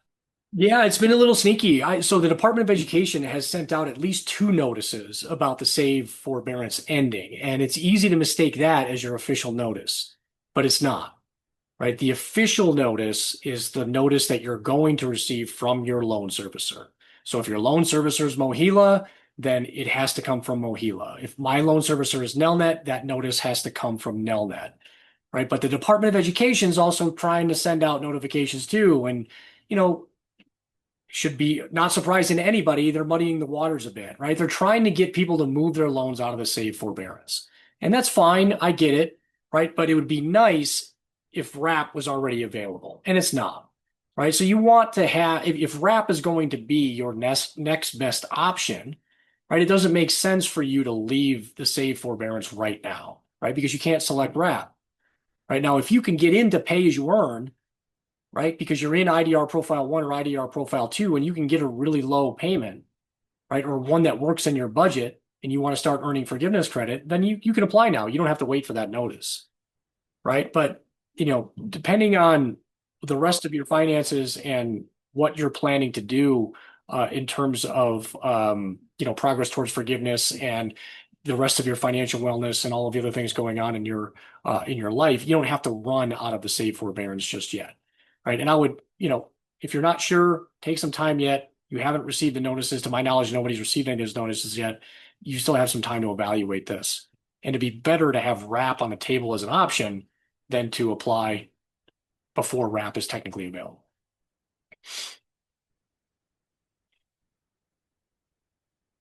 All right, IDR profiles. We do have, there's some links in here too, and we've got a Wikidata page that explains some of these IDR profiles. Again, this is kind of a VIN foundation construction, right? And this goes through some of the history, but the profiles here, there's going to be technically 6 of them, right? So with 6 being those folks that are eligible for WRAP only. And that really won't show up until after July 1st when that's a possibility.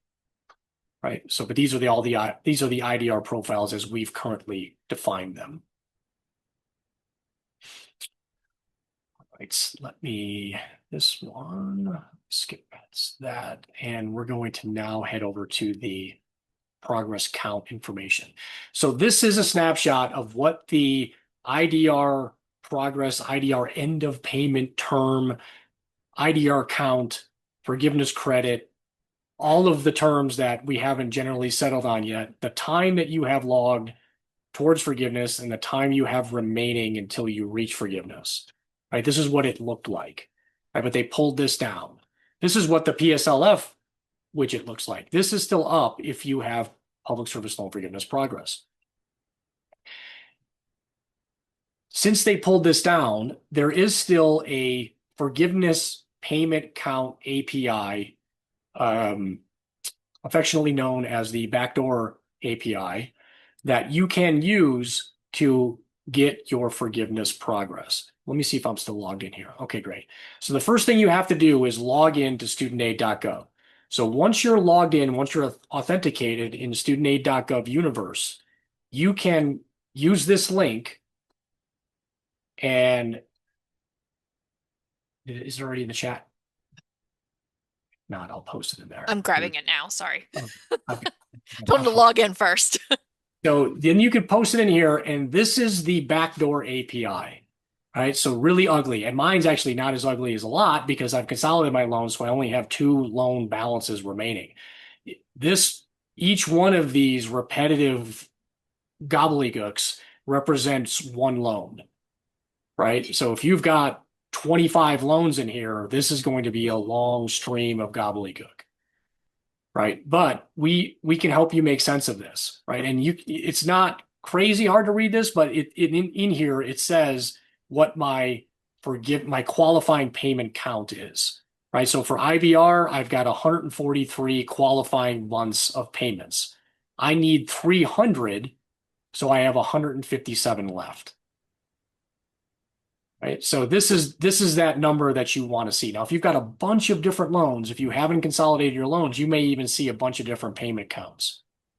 So that's a little bit tougher to work through, right? But you'll see too on the student debt message boards, there's a lot of folks that have pasted their gobbledygook, their forgiveness progress API data in there, and then Dr. Mears and I will help you wade through it and interpret that and work that into your simulations.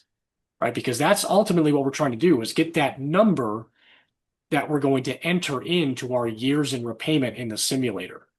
Right? Because if we want to do an objective analysis of this, we need to have as much of the information as possible.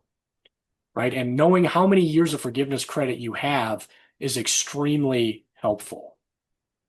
There was also a one-time forgiveness count adjustment. Some of you may remember that we did a number of webinars back several years ago when that was a thing, where we were running around banging drums trying to get everybody to consolidate their loans as fast as they could because they were giving out forgiveness credit, forgiveness progress like candy, right? And a lot of you did receive a lot of forgiveness credit, even if you've never used an income-driven plan in the past.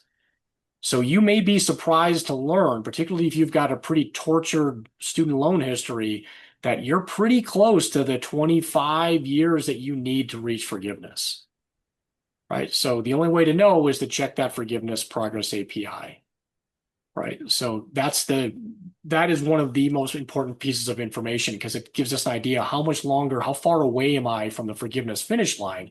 Because that really helps to answer the question, should I keep pursuing an income-driven strategy, right? If you're knocking on the door, you're inside of 10 years, I mean, the answer is almost always yes, no matter what your remaining balance and what your income is, right? So it's really helpful to know that information.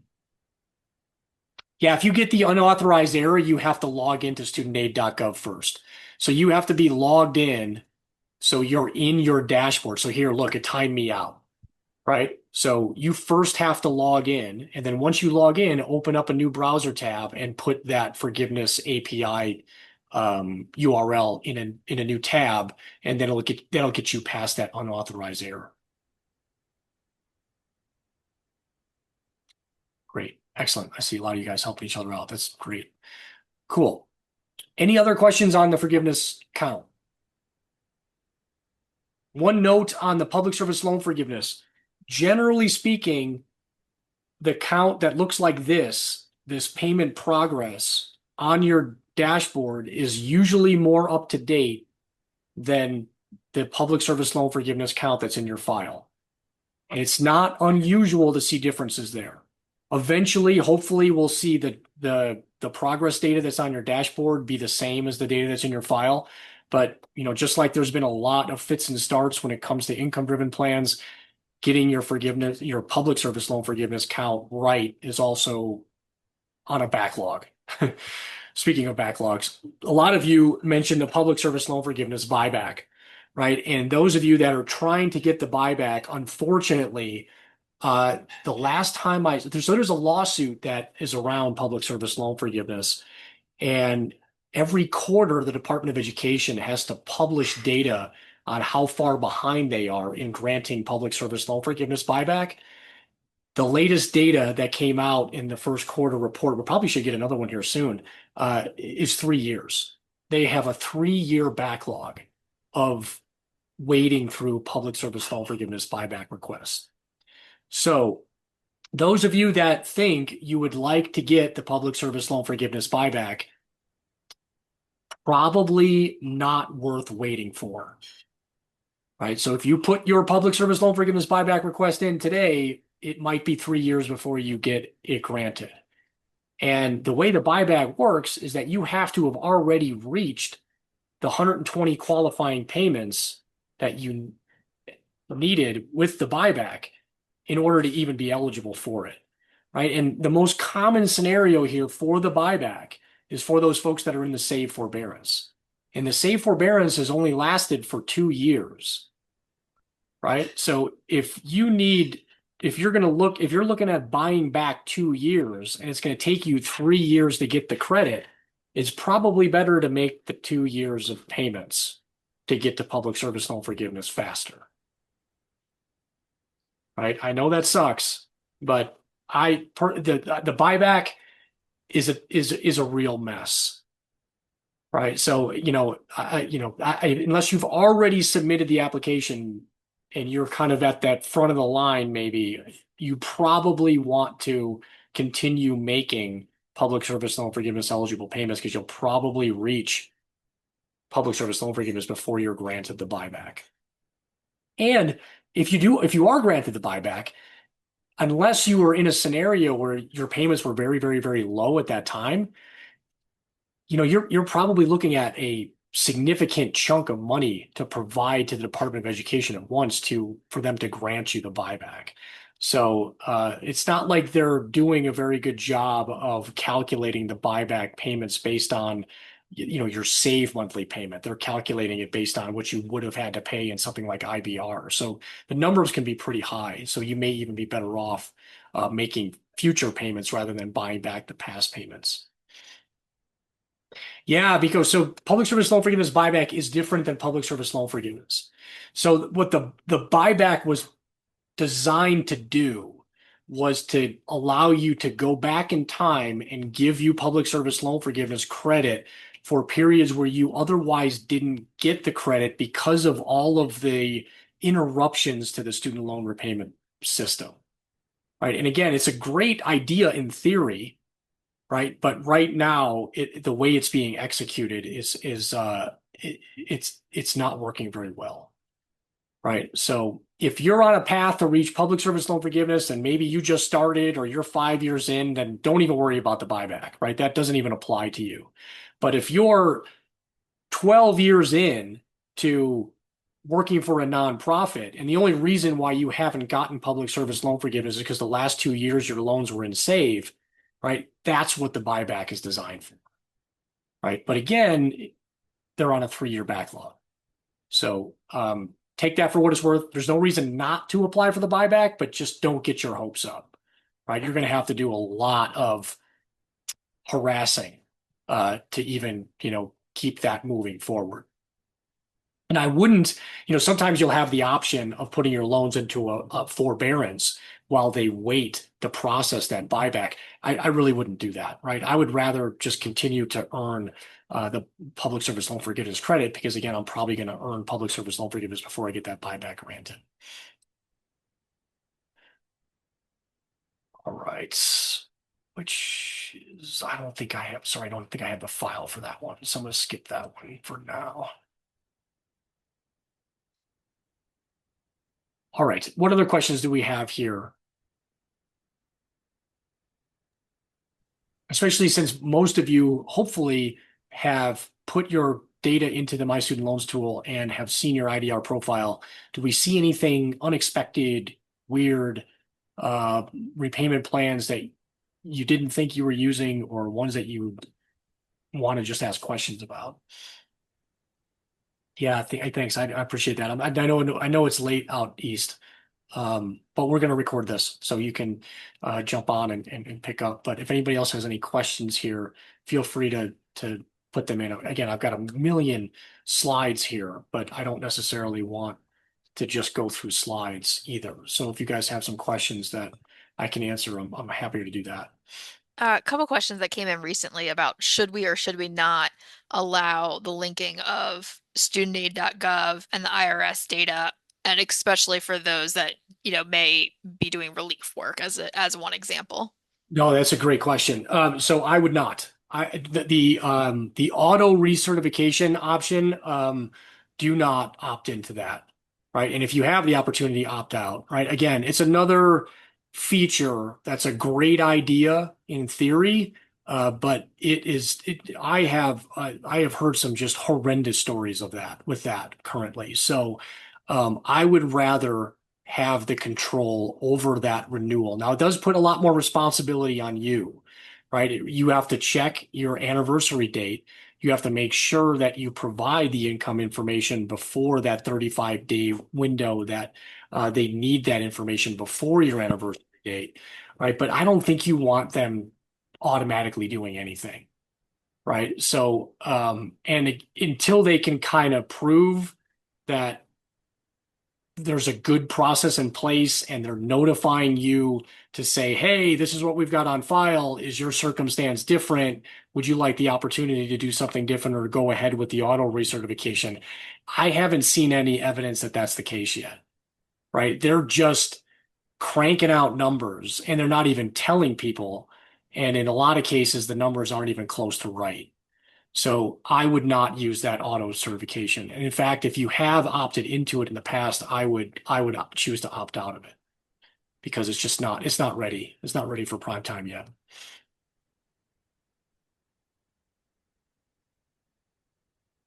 There's somebody here that says they're a 2011 grad, have been on IDR since the beginning, ending up consolidating in 2021, and was told that my previous payments would still count, but I'm now being told that's not the case. Is that true?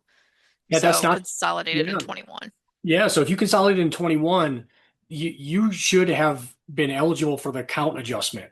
So that was the benefit of the count adjustment is even anybody that had consolidated, they were going back and granting you that credit for the loans that had repayment time in the past. So you should at least have, if you consolidated in 2021, you should at least have 5 years. And if you graduated in 2011, you might even have 15 years. So that's where you're going to want to check that backdoor API, right? You'll get the answer to that question in that backdoor API data. Couple of questions about forgiveness credit and does that transfer between plans? If you could review that as well as the wrap specific situation. Yeah, so the forgiveness credit does transfer now, right? So whatever forgiveness credit you have will count towards the forgiveness timeline for your remaining eligible options. Right? So if you've got 10 years of credit in an income-driven plan right now, and you choose to use wrap for the duration, you will have 20 more years that you need to make payments because you've got 10 years of qualifying time, 20 more years to reach forgiveness in RAP to equal 30 years total. Right? If you've got 10 years of forgiveness credit in pay as you earn, and you use pay as you earn for another 2 years to get to 12 years, and then you're eligible for IBR 2014, and you transfer over to IBR 2014, you'll have another 8 years until you reach forgiveness at 20 years in IBR 2014. All right, so currently all of the forgiveness credit is transferable. The change is going to happen when RAP becomes a plan and people start using it. Right? If you use RAP, and it doesn't mean you shouldn't use RAP, right? It just means you need to know what's going to happen. Right. And this is we covered this a lot in the new grad playbook because there's a lot of utility, particularly for 2026 grads, to start with RAP so they can get the unpaid interest subsidy and have their principal decreased, even though they may end up in IBR 2014 in a year, 2, 3 down the road, right? Their 20-year forgiveness clock won't start until they get out of RAP. All right, so let's use the case here. I'll just do one with a simulator. So if I start with a new simulation, right? I'll just open up a new simulation and we'll assume a borrower that has 225,000. We'll go with that. And they don't have any years of repayment yet. Let's say that their income is this, and they filed the tax return before they graduated, right? And let's keep them single just for the sake of simplification here. If I run this simulation, right, they're kind of starting from scratch here, right? But we're encouraging them to use RAP out of the gate because it covers all of their interest, and we know that they can receive the unpaid interest subsidy for at least the next 2 years, right? Because they filed the tax return before they graduated, they're starting their repayment and their new job midway through the year, so their tax return that they file in their graduation year is going to be relatively low as well. So we can quantify all that, right? So I'm not looking at the long-term numbers here, I'm looking more at the short term. But what I see in the RAP monthly payment summary, the red line is the monthly payment, the blue line is the monthly interest, right? So whenever that red line is below the blue line, I'm receiving that unpaid interest subsidy and my principal is being decreased by $50 a month or $600 a year, right? So for those first 2 years, there's a pretty big gap between my monthly payment and the monthly interest. So that tells me, hey, I'm going to use RAP to benefit from the subsidies. And then in this case, this person is probably eligible for IBR 2014. After that second year of payment, I'm going to jump over to IBR 2014 so I can start that clock ticking, that 20-year forgiveness clock ticking as soon as I get into that IBR plan. So I'll be in repayment for a total of 22 years. 2 years in RAP, I kept my balance low. I even decreased it. I moved over to IBR 2014 after I've exhausted, I call it exhausting the RAP subsidies, right? And then I'm going to come back up here and look at IBR 2014, right? It's a pretty good option. It'll cost me a little bit more than this, right? And we're working on ways to make the simulator factor switches like that in, but we're just not there yet, right? But that's how I'm strategically looking at RAP. I want to use RAP when I have a need to use RAP, right? When I have a period where my payments are going to be low for any reason, right? And generally lower than the monthly interest that accrues, right? The new grad scenario is the perfect illustration, right? Because we know that they can almost get a guaranteed low payment for the first year, if not two, right? But for other scenarios, it's kind of like you change jobs, or you're coming off of maternity or paternity leave, or I don't know, what's another example that we see a lot? You're going on maternity leave or paternity leave, right? Or you're taking some time off, switching from full-time to part-time. You're switching from an ER position to a general position and you're taking a pay cut. You're going in from a private practice internship into an academic residency. Like all of those scenarios where we see veterinarians have a decrease in their income, right? That's where I'm looking at RAP not maybe as a long term, but in the short term to benefit from those subsidies. Just knowing though that those RAP payments are not going to count towards the legacy income driven plan forgiveness timeframes. No, you can change you don't, Stephanie, you can change your plan whenever you want. Right now, you do have to be a little bit careful, right? There are some trap doors, if you will. So switching from pay as you earn into wrap, from wrap into IBR, from pay to wrap, from wrap to pay, like those are pretty harmless.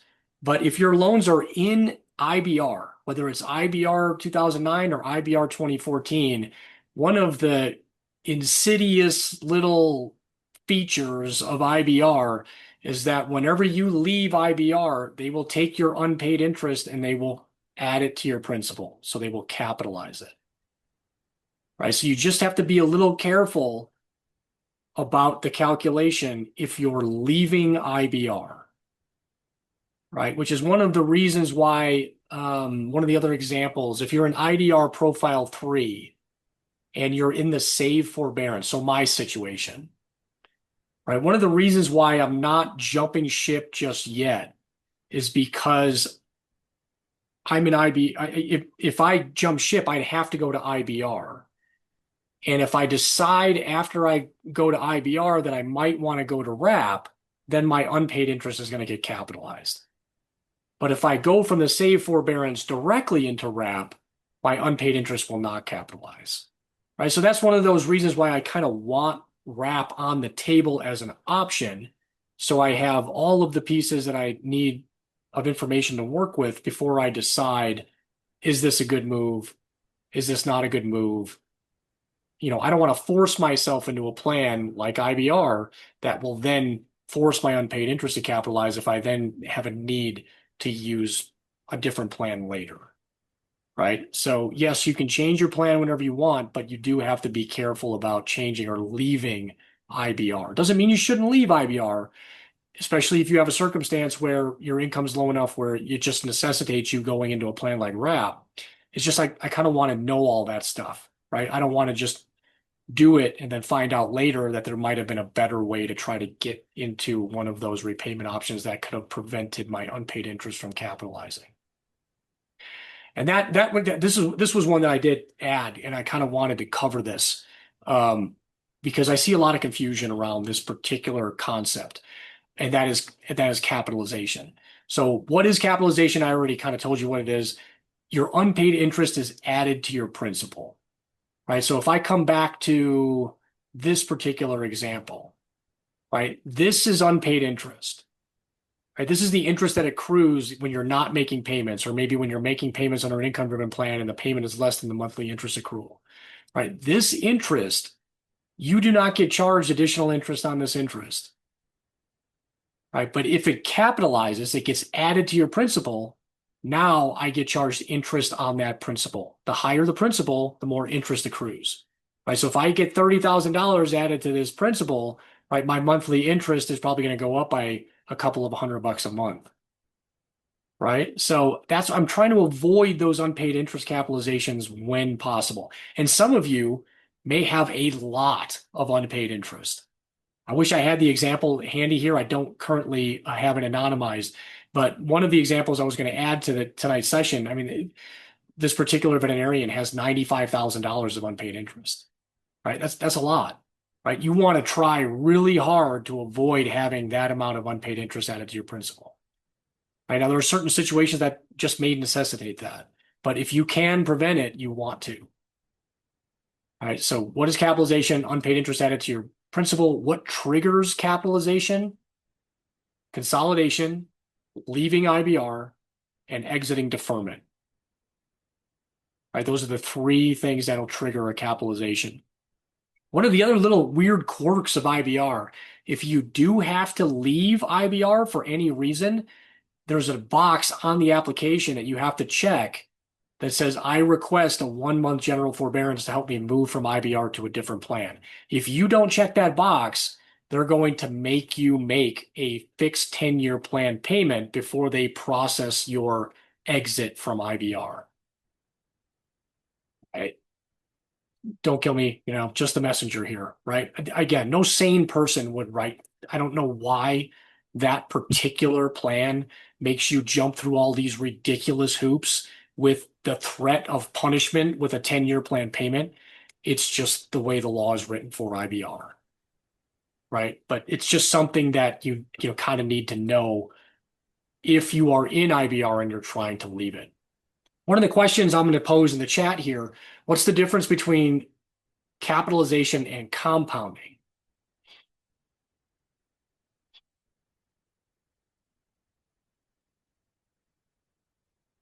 Anybody have any thoughts on the difference between capitalization and compounding? Because this is a comment like this person here, this in their submission for the registration tonight, their primary concern is managing compounding interest and ensuring I'm in the right repayment plan.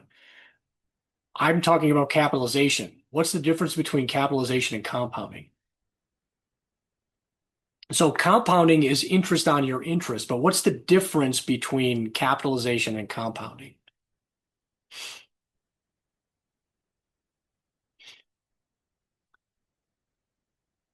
It's the frequency, right? So exactly, Ashley. So exactly right. Capitalization happens once, maybe, right? You can theoretically get through all of federal student loan repayment without your unpaid interest capitalizing, at least since 2023. It's a lot easier, right? So it's a very real possibility, particularly for recent graduates, where you may never see your unpaid interest capitalized if you don't do any of these, right? So that could be really beneficial. Now you'll have a really high unpaid interest balance in many cases, but you won't accrue interest on that interest, right? So compounding would be a regular addition of your unpaid interest to your principal, right? Thankfully, that is not how your federal student loans work. If they did, we would not be talking about income-driven plans and forgiveness because the amounts that would be forgiven would be so high that you just couldn't afford to do it, right? But this is one of the sneaky benefits of your federal student loans, right? Is that unpaid interest stays as unpaid interest unless one of these things happens here, which means you don't get charged additional interest on your interest. You're still responsible for it, right? It's still part of the total balance that you'll either pay to zero or you'll see forgiven, but you will not pay interest on the interest. And that interest is not regularly added to your principal, right? So it does not compound. It can capitalize, right? But it does not compound. And that's a pretty big difference. And that's one of the values of the simulator too, right? So the simulator factors that into account, right? And that's one of the reasons why we see routinely, depending on your circumstances, those folks that are projected to reach forgiveness may end up paying a lot less than if they try to pay the balance in full. So I did see another question there. From Christian, is there ever a case where your taxes owed on amount of loan that is forgiven is higher than your original loan amount? Yeah, that would be really, really hard to do. I can think of some because because your student loans do not compound. I don't think you could hit a situation where the tax due would be more than the loan amount. The circumstance that comes to mind, and somebody asked about this. So the expat scenario. So let me open up a new scenario. Let's test this. Right. So the expat scenario is interesting because you can conceivably never make a payment to your student loans, but still have to pay the tax on forgiveness. Right. So let's pretend this 2026 grad leaves the US, but we're going to give them a $400,000 student loan balance, right, with $77,000 of interest that accrued during school, right? Let's assume that they don't have any U.S. taxable income. This is a common case. You'll see this on the message boards. There's a lot of folks that are living and working outside the U.S. that use federal student loans that have no payments due because their tax returns in the U.S. show a low enough income where it generates a low payment, or they don't have a payment due, or they have a very minimal payment, right? So if we run that out for the full duration of repayment, you can see kind of that worst case scenario, right? How much is forgiven, right? In this case, so you in this case for the IBR 2009 case, you actually have an amount that's forgiven that is three times the amount that you borrowed, but because you're not taxed at 100%, right? The taxed amount here is still less than what you borrowed, right? And that's the case for all of them, right? So the answer to that question is no, right? You will never see a tax on your federal student loans that is higher than the amount that you borrowed. Because the tax, we don't pay 100% income tax in this country, right? So, I mean, yeah, I guess that could change in the future. I mean, good luck, right? I mean, we have a hard time changing the tax rate from 36% to 37%, right? So, I mean, theoretically, is it possible? Sure, but probability very, very, very, very low, right? So, but an interesting use case there. See, Cassie, when running the simulation, should my graduation year be my vet school grad year or residency grad year? I took out loans throughout my internship residency as well. Oh, that's interesting. Um, it depends. You're going to want to check the forgiveness, the backdoor API data to see what kind of forgiveness credit you have on your loans. And it's also going to depend on what you did with your loans when you finish your residency. Um, so yeah, that one is a little more detailed than we can probably cover here. Right. But I would encourage you, Cassie, to, if you haven't already, submit a student debt and income signalment form. So that's the other way. Here, let me make sure I cover that. Thank you. Yes, I was going to ask if you could talk about the boards and Yeah. what we do there and Yeah. all of that. There's been quite a few questions about getting some student debt help. Great. So on this presentation, there's a link directly to the easiest way to get this started, right? So I'm going to kind of pretend like you have no knowledge of this first, and then we'll kind of work our way through the other variations. But so there's a page on the VIN Foundation universe that is VIN Foundation Student Debt Help. So I'll take you over there. Do you need help with your student loans, right? So this kind of goes through a stepwise approach, right? You got to log into the Student Debt Center, right? Requires you to have a VIN username and password. Most of you already have one, whether you're an active VIN member or not. Most veterinary students have a username and password. You can use that too, right? But if not, you can get free access through VIN Foundation too. We just need you to have a username and password so we know that we're helping a veterinarian or a veterinary student. And pre-veterinary students too, we will also help. Then you're going to download your student aid data file. We showed you how to do that. You're going to get that ugly looking text file. You're going to upload that into the My Student Loans tool. Once you have that VIN username and password, you can upload your student aid data file into the My Student Loans tool. And then here is a link to the signalment form, right? So we have what we call a student debt and income signalment form.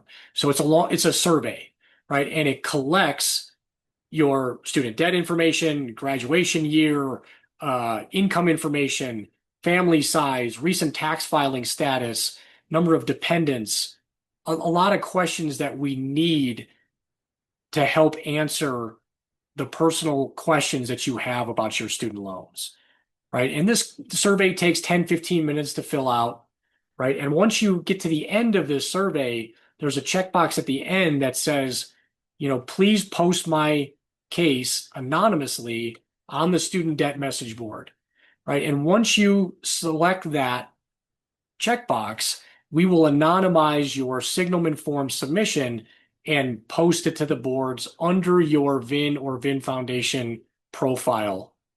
So what does that look like on the boards? Here, I'm going to come back here on the student debt message board link that's on the Student Debt Center, right? And once you have that, here, let me back up a second. Once you're logged in here, and if you have a dedicated message board thread, it'll show up with this little icon with the little red bubble that will take you directly to your discussion, right? Even though it's anonymous, it'll take you to your discussion. So here, this one doesn't have. Almost all of these other ones have examples of what a signalment form looks like. a lot of recent grad ones in here because this is the busiest time of year helping recent grads. But this is kind of a summary of what that signalment form looks like, right? So your grad year, school, type of practice, student debt details, your anticipated payment, the plan that you're currently using, right? How many years you think is reasonable to pay back your student loans. That helps us determine, particularly those of you that say you want to pay your loans back fast. Well, what is fast? Right? For some people, 5 years is fast. For other people, 15 years is fast, right? So, that helps us understand a little bit, where your head is in terms of how fast you'd like to pay back your student loans. If you've already run a simulation and you think you're going to hit forgiveness, it's helpful to know that information. You can include your simulation link in there. Your income is going to be a big part of that, how you're paid, right? That helps with the income adjustment. If you're married, currently, not yet, soon will be. If you have a spouse, what their income is, whether or not they have student debt, all of that is going to factor into the analysis that we do here on the boards.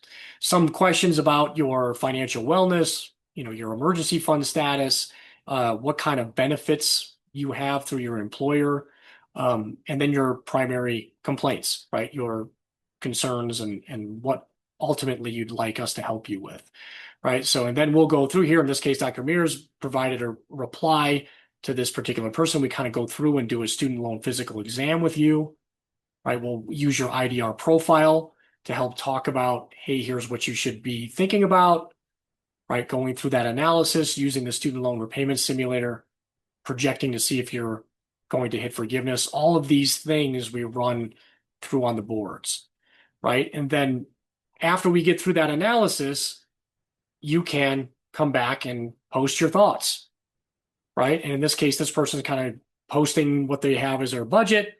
What is it going to be the best plan for them going forward, right? So we have this back and forth on the boards, right? I chimed in on this particular one, right? What to do during your grace period, all these things. So, I mean, it almost creates like a medical record for your student loans.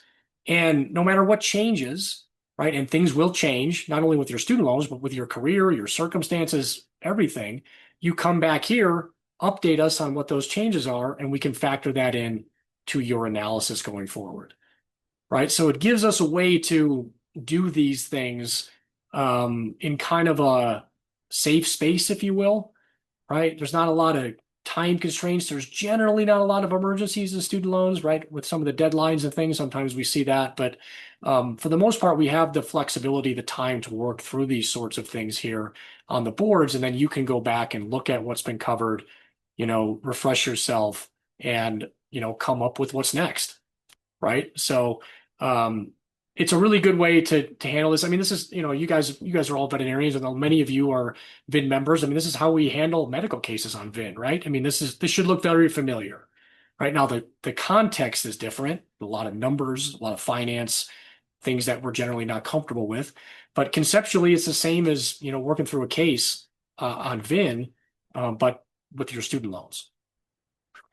So if you haven't submitted one of those already, please do, right? If you want some personalized assistance, that's how you'll get into the queue. Just know that this is kind of one of our busy times of year. So we are kind of on I'd say 10-day to 2-week backlog right now in terms of once we get your signalment form posted here, it's going to be about 10 days to 2 weeks before you can expect a response. So, but it is a really good way to help work through there. And not only do you get the answers that you need, but your colleagues get to learn from that. And this is where all this information comes from when we do these presentations, right? The good, the bad, the ugly, kind of the best practices, gold standards, and then all of the alternative treatments that a lot of you seek depending on your individual circumstances.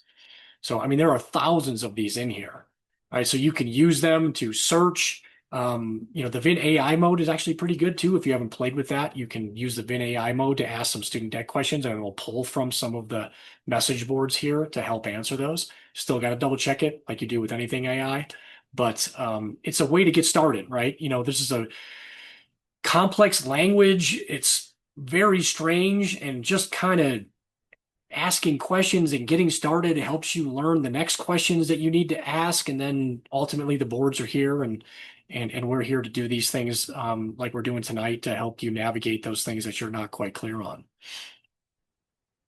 Did I miss anything when it comes to the student debt message board area? No, I think those are the highlights. Okay, great. What other questions do you guys have? There were a couple of questions about the tax on forgiveness. Does that need to be paid all at once? Can I set up a payment plan? What does that look like? Yeah, it technically needs to be paid all at once, right? We're not too far removed from tax season here. So when we file taxes, right, we do an accounting of how much income did I earn? How much did I already pay in tax? What should I have paid in tax? Did I pay enough? If I paid more than I needed to, I get a refund. If I didn't pay enough, I owe taxes by April 15th of that tax filing year, right? If you have an amount forgiven in a tax year, you didn't pay any income tax on that amount that's forgiven, and that's treated as income. So the IRS is going to expect you to pay that tax by April 15th of that tax filing year, right? So, and if you don't pay it by April 15th, then that triggers late payment fees and interest and, penalties. So, ideally, you want to pay the tax when it's due. And that's another area where the simulator shines, right? We've got a forgiveness planning module.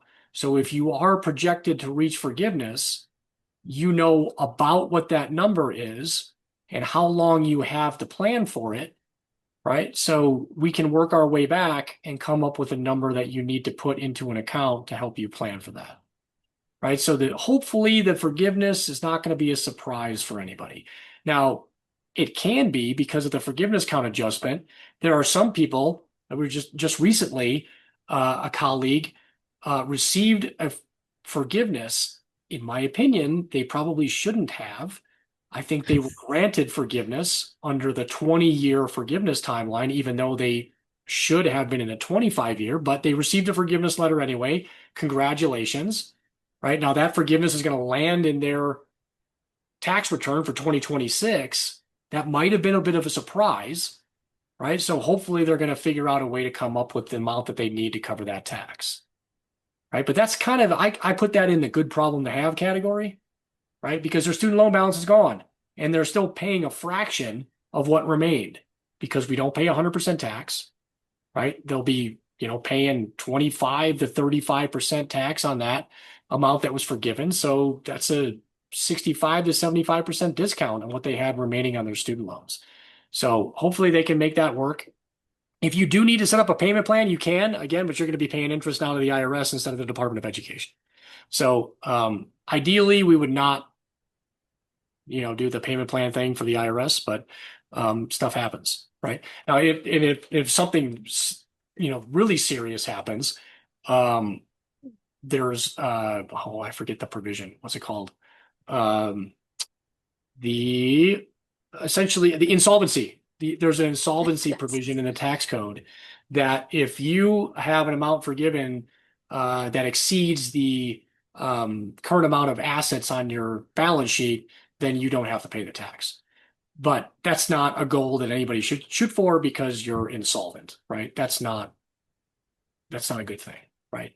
So if you need it, it's there, but you do not want to be insolvent when you reach forgiveness. But if you are, then you won't have to pay the tax either.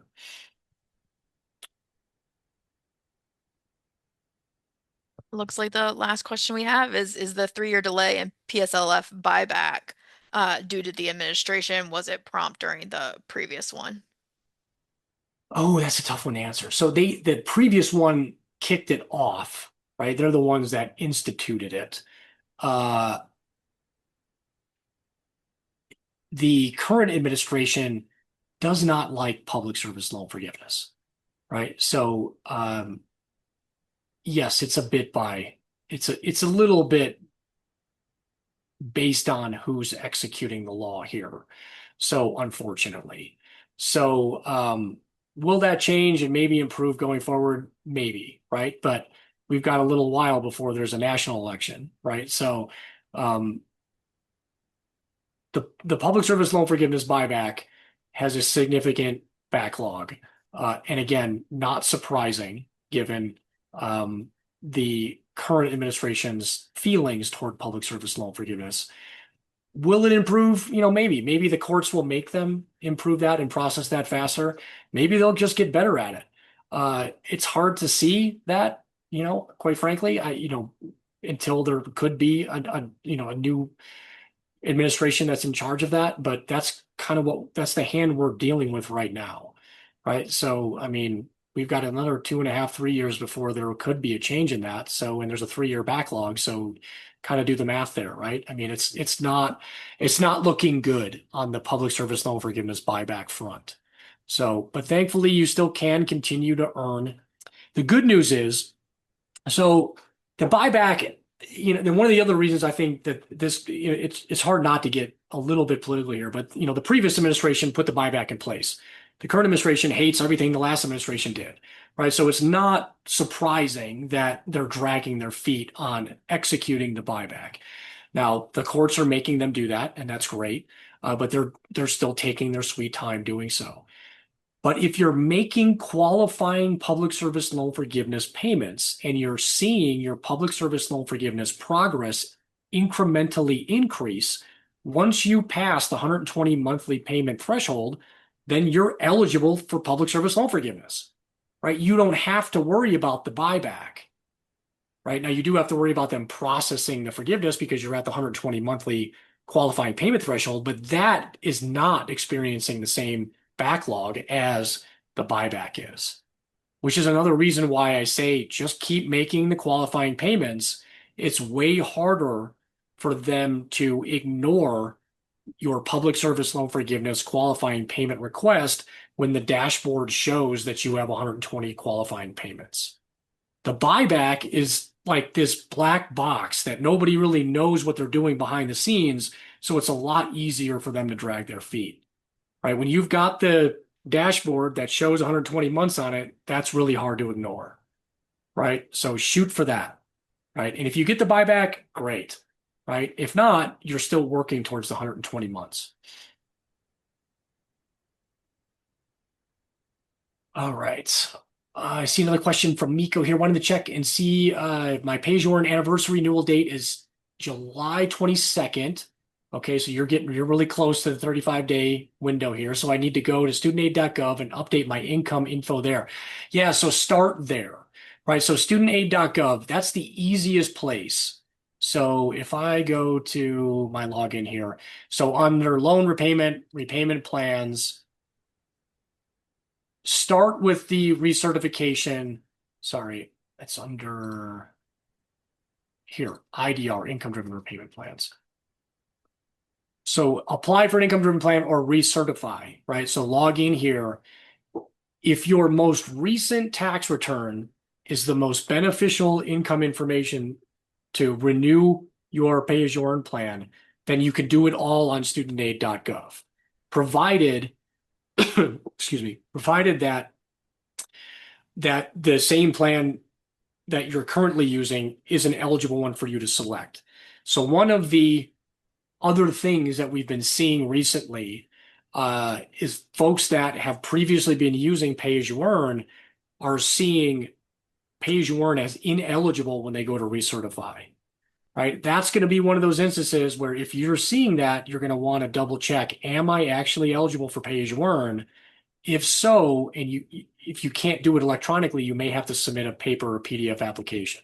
That's been the only way that we've seen that people have been able to get around that instance where the electronic system doesn't allow them to select the pay-as-you-earn plan that they were previously using and are eligible for, right? So if you can get through the electronic system, go through it, right? But that means that it shows you all of the eligible plans that you think you should be able to use, and you can use your most recently filed tax return, right? And if those two things aren't possible, then you may need to submit a paper or PDF application.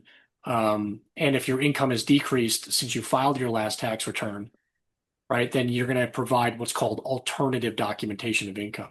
You can also try to do that electronically, right? But you might be better off doing that via the paper PDF application, right? Because that requires you to upload a bunch of documents to the studentaid.gov system here.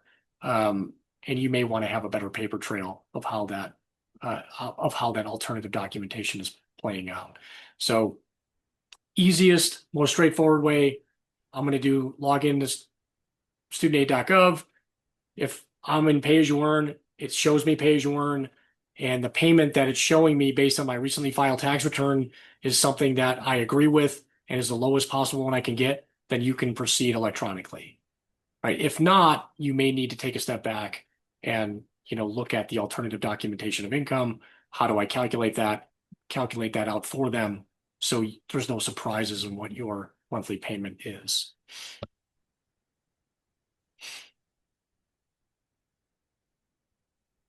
All right, we're a little bit just past the 2 hour mark here. I know it's crazy late on the East Coast. So, any other questions before we wrap this up?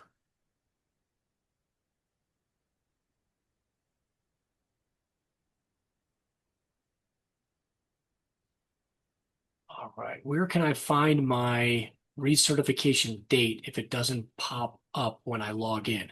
So that's where I would grab your student aid data file while you're logged in and then upload it to the My Student Loans tool. And let's see if there's an anniversary date in your student aid data file. Right, so that was a question from Sarah. So where can I find my recertification date if it doesn't pop up when I'm logged in? Download your student aid data file, upload it into the VIN Foundation My Student Loans tool, and let's see if it's in there. Now, if you're not using an income-driven plan, you won't have an anniversary date. Right? If your loans were either never in repayment or they were in an extended or a standard plan, then you're not going to see an anniversary date. If you don't have an anniversary date, then you can just apply for an income-driven plan if you're interested in using one.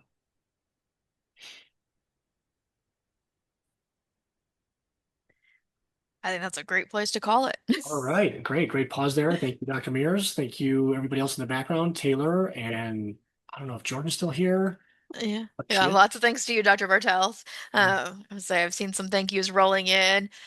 Just kind of wrapping things up here. Yes, recording will be shared as well as other additional information. There'll be in your inboxes by the end of the week. Give us a little bit over 24 hours to get it all squared away. We'll share some helpful links and reminders and things like that. And you can always find us on the message boards as well. Absolutely. I see a lot of familiar names in there that chime in the thank yous, and you're very welcome. And many of you, I see those familiar names. Many of you already have message board threads with us. So if you have follow-up questions, that's a great way to just pop over to your student debt message board thread that you currently have with us and just post a new question there, and we're happy to answer it there. Yeah, and I mean, there's still over 100 people here live, which is amazing. Thank you all so much for joining. As Dr. Bartels was saying earlier, I mean, it really is you all and your questions and reaching out for help and that community building that allows us to build this knowledge. So shout out to you all as well. Absolutely. Well, thanks everyone. Have a great night, and we'll see you over on the boards.